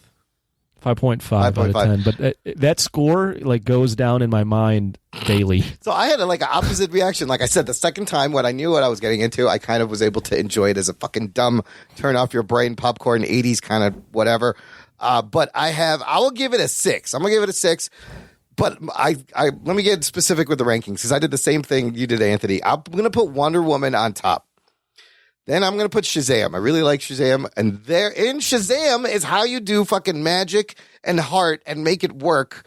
It's a surprisingly good movie. Then number 3, I'm putting Birds of Prey because it's been on HBO and I've caught it a couple of times. It's kind of grown on me.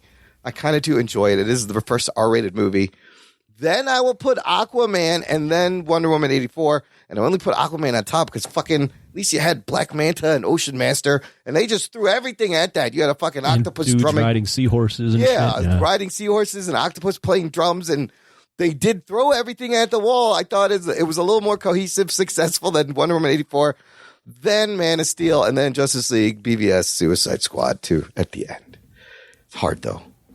The middle is hard there. Well, yeah, I just think about like movies that make sense. I think that Man of Steel makes sense. I think BVS makes sense in its own context. Mm-hmm. I think that when you have a House of Cards that's imploding and then you call it a film, but you'd rather watch that because it makes you feel good than watch something that you know is fucking, even though it works as a film, it's like not representing the characters at all.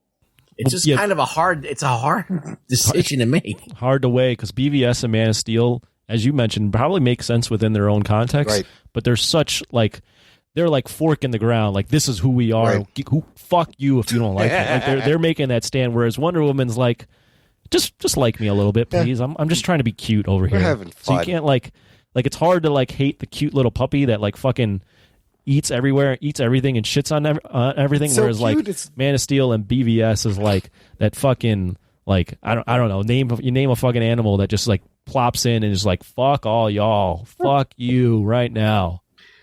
I mean, the opening scene on this one in Themyscira is dope, and that's almost a different movie. So all you gotta do is just watch the opening and then fast forward to the middle and then watch their flying and then just go to the cheetah fight and then just turn It's it just off. weird that like when you look at like the amount of movies that in DC that don't really give people what they want, like Wonder Woman does, and Shazam and maybe Aquaman do, and that's it. Listen, they'll get it right one of these days. Just Logan, you're the DC guy. What are your overall thoughts on us just shitting all over DC? No, it's fair because my thoughts are pretty similar. Because I mean, imagine how disappointed I was as like the DC fan. I was like, God, like Batman vs Superman to me just felt like it just wasn't good enough. Wonder Woman, the more and more I look at it, it feels like Warner Brothers was trying to pull one over on all of us and just put this like sugarcoat Christmas movie in front of us. And like the more I look at it, I just get more and more like it's tainted.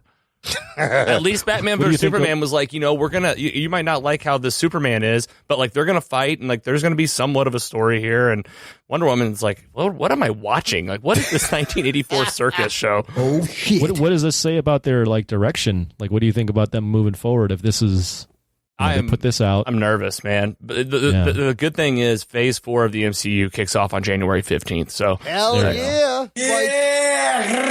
But you do have James Gunn, kind of doing the Suicide Squad. I'm excited for that. And then the spinoff, Matt Reeves should give us something good if he can break down Robert Pattinson and get that performance before he punks out of set because he can't fucking. They need somebody who really understands DC to be like just part of this and still like Kevin Feige does with Marvel. Well, and Walter Hamada is not like a crazy comic book fan like Feige. No, you need somebody because like look at what happens. Look at what happens when you have like Favreau and Filoni. Yes, Filoni's like entrenched in Star Wars. It works so good.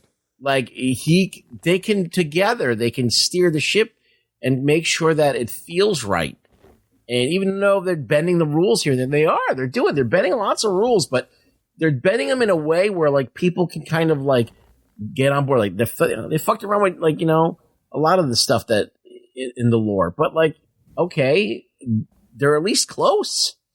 Well, they look at it as fans. They're like, this is, it's okay. Like Boba Fett is this guy. Like he would do this, and like they know what we're thinking. On DC, they're like, well, people want this, and you're like, wait a minute, people want. Where's our hero inside of DC's walls? Yeah, they have no idea. They have no idea what people want. Clearly, well, it just disappointing. Like I hadn't thought about the DCEU in a while since this movie, and they have Joker in there too, which isn't part of the ECU, but like.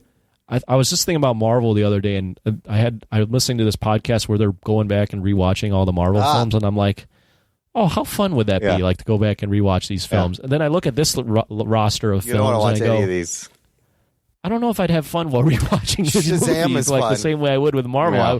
I wouldn't feel, and then like there's so many different tones, and they tried to make a universe, but now they're like, it's kind of like they abandoned the ship and now they're back on it. So I don't know how to feel about like these 9 films and looking back on them going like, is this part of the continuing lore? And if this is, like, are you proud of these 9 films? They're just evidence of a mess. It's just all. It's like a crime and it's not scene. even a Green Lantern in here. Not yet. They're going to do HBO Max Green Lantern. Well, the first time they tried that was interesting. Yeah. Didn't work out well. All right, I'm glad we all got that off our chest. I was dying to get that off our chest. I love Wonder Woman, and I love that first movie, and I think that we were going to get something that we didn't get.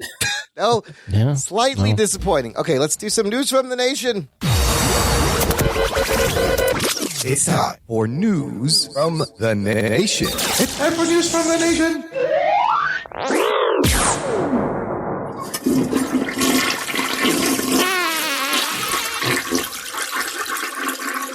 It stinks. It stinks. That one, my butthole is that one ran out of steam a little bit. I hope you're okay. Yeah. I got a couple of quick comments from our listeners from our Facebook group about Wonder Woman 1984. Daryl K. simply saying Wonder Woman 1984 rating 5.5 out of 10. Smart man. Okay. There was a great, huge spoiler thread in the group. It's like 150 comments long. If you want to rant or dish on the movie or trash it, you can join us. Brent Hand said, man, this did not live up to the first one. What a waste of Maxwell Lord. A little bit wasted. Jose Joel Cazares says, not impressed with the visual effects at all. Also, I felt like there should have been a god that showed up. She was really scared of the god, and he never even showed up. I had a question about the Dolos? Yeah, what is it? The god of mischief or deceit or wishes or? Yeah, I thought he was going to show up, but I guess they didn't want to copy the first film. At one point, Diana says, like, another cheesy line. She goes, "It's the worst god of all." Yes, he's the worst of all. You know this god. I will say, look, as much as we bagged on the original ending of being a big CGI fest, I was watching clips of it again just earlier today, and at least there's some fucking cool shit in there, and stuff happens, and there's a battle, and I was like, this is not that bad, actually. It's a lot better than the ending we got in 84, where the guy just goes, I renounce my wish, and runs off waving his hands. That's how that movie ends. And hugs his kid. Yeah. Kevis Mitchell said, this was not what I expected. It's like the director had an idea of what they wanted to do, and somewhere they lost their way after the opening scene. Yes. Mm-hmm. Kate Thiem said, I laughed so many times and not because of the jokes. Very disappointed. That's never good. Dion Robinson, it was just about 40 minutes too long. Scenes just lingered. All the exciting things about this movie were in the previews. Yeah, I hate it. All that is true. It was way too long, and they showed everything. Jess Rivera has a multi-part question. I want everyone to answer this. They're kind of interesting. He said, A, did you plan on watching this opening night in the theaters? B, would you have watched after the glowing reviews? And then... I think he's being sarcastic there. Right, obviously. And then 4, did you subscribe to HBO just for this movie? For me... Logan, want to go first? Yeah, fuck you. Yeah, Logan. I could knock these out. No, theaters not this year, just with the pandemic. Would you have watched after the glowing reviews? I was in the same boat. Like, I had friends texting me, like, as the angriest I had ever heard them recently. And so I was like, I guess people really hate this. Same thing. Yeah. But I still watched it, so yes. And did you subscribe to HBO? I already had it, but I did put it on a family member's TV just so we could put it on. So, kind of.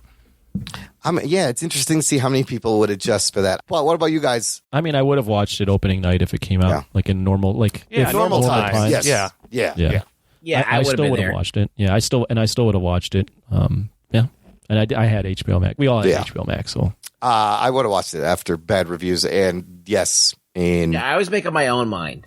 Yeah, I like to see it. You guys still see it. Mm-hmm. I'm also like, I think I'm the same way. Not only because I do a podcast, but anything comic book, Marvel or DC, at least not any other comics.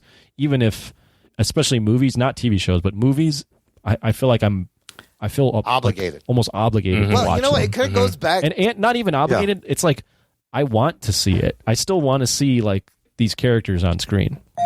For me, partly it goes back to, when we didn't have all this fucking content. I'm still in the mood of like, I need to support this because then they're going to stop making fucking comic book movies. So I feel, again, like you, I do feel obligated to go out and support. But now there's fucking 400 million of these things. Even when we started 6 years ago, it wasn't this crazy.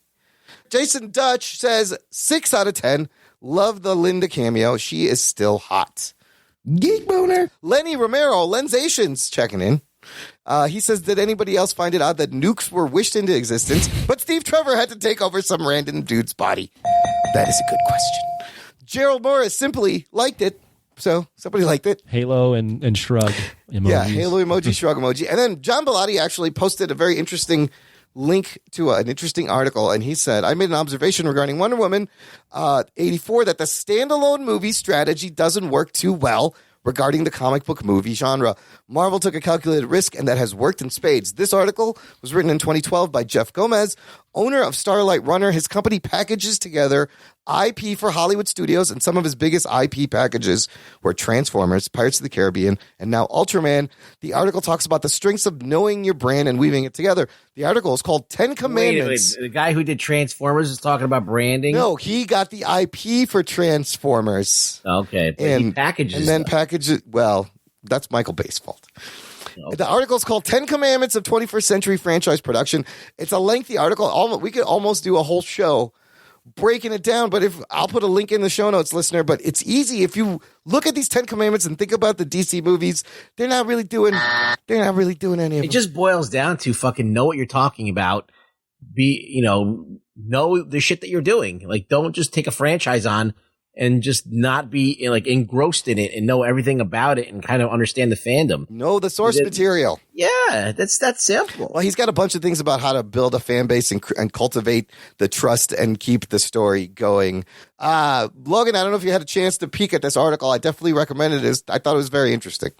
Yeah, I will. I didn't read this one. I will. I read the little blurb, blurb you just went through.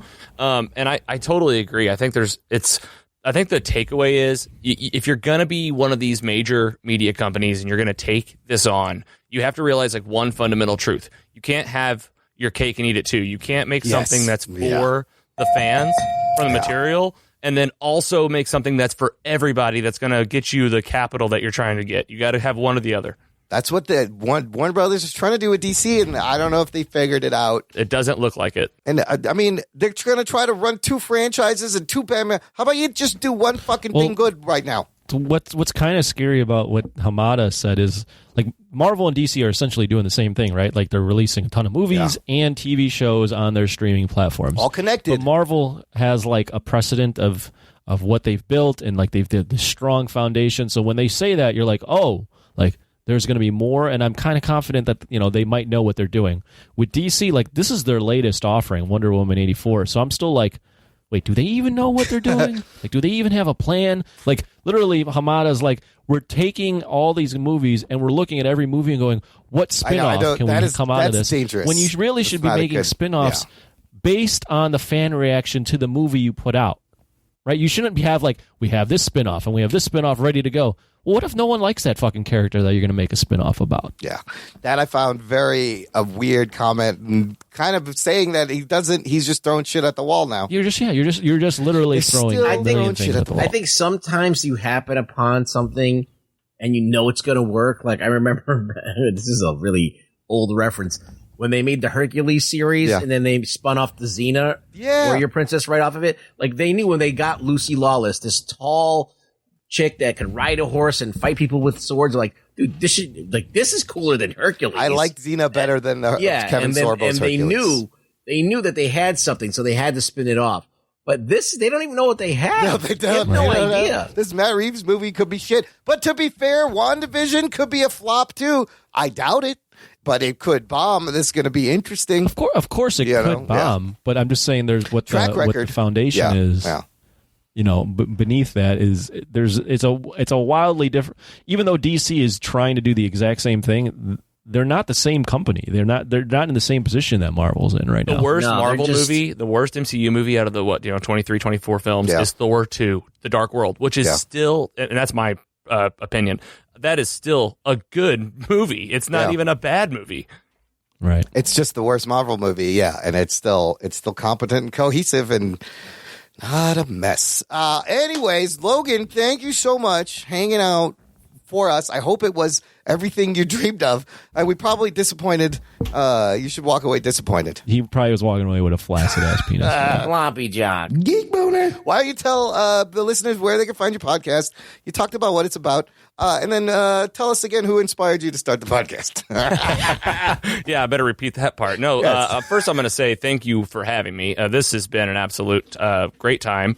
And I would love to have you guys on my show, Mostly Superheroes, should you have the interest. Absolutely. I will 100% come on your show. Love that. And so, yeah, my podcast is a lot about what this one's about. We talk about all the same stuff. We do our show in a podcast format like this. So Mostly Superheroes, that's our premiere show, if you will. Have another podcast, actually, too, that is called Mostly Superheroes, the music show. This is the main difference between the two. The music show is only on Spotify. I don't know if you guys heard this year, but Spotify partnered with Anchor, and now you can pull music into your podcast episode. So I do movie soundtracks, and we've our latest episode was Black Panther. So you can go and check out, like, I talk about the film, give you some tidbits. That's awesome. That's Mostly Superheroes, the music show. That's on Spotify. Everything we do is at mostlysuperheroes.com. That includes our main show, which is streaming in all your podcast apps. So where you want to talk about TV and film, stuff like we talked about today, same kind of topics. That's on Apple, Spotify, Pandora, YouTube as well with video content. And again, mostlysuperheroes.com. And then the last thing I did want to plug, I had something special for your listeners today. Very, don't get too excited. It's not like everybody's getting a car. No. Oh, yeah. I want a car. No, you guys have the Jock and Nerd Nation, right? Yes. Yeah, so we just announced today that our fan base group, it's going to be the Mostly Superhero Squad. We have a Facebook group. It's brand new.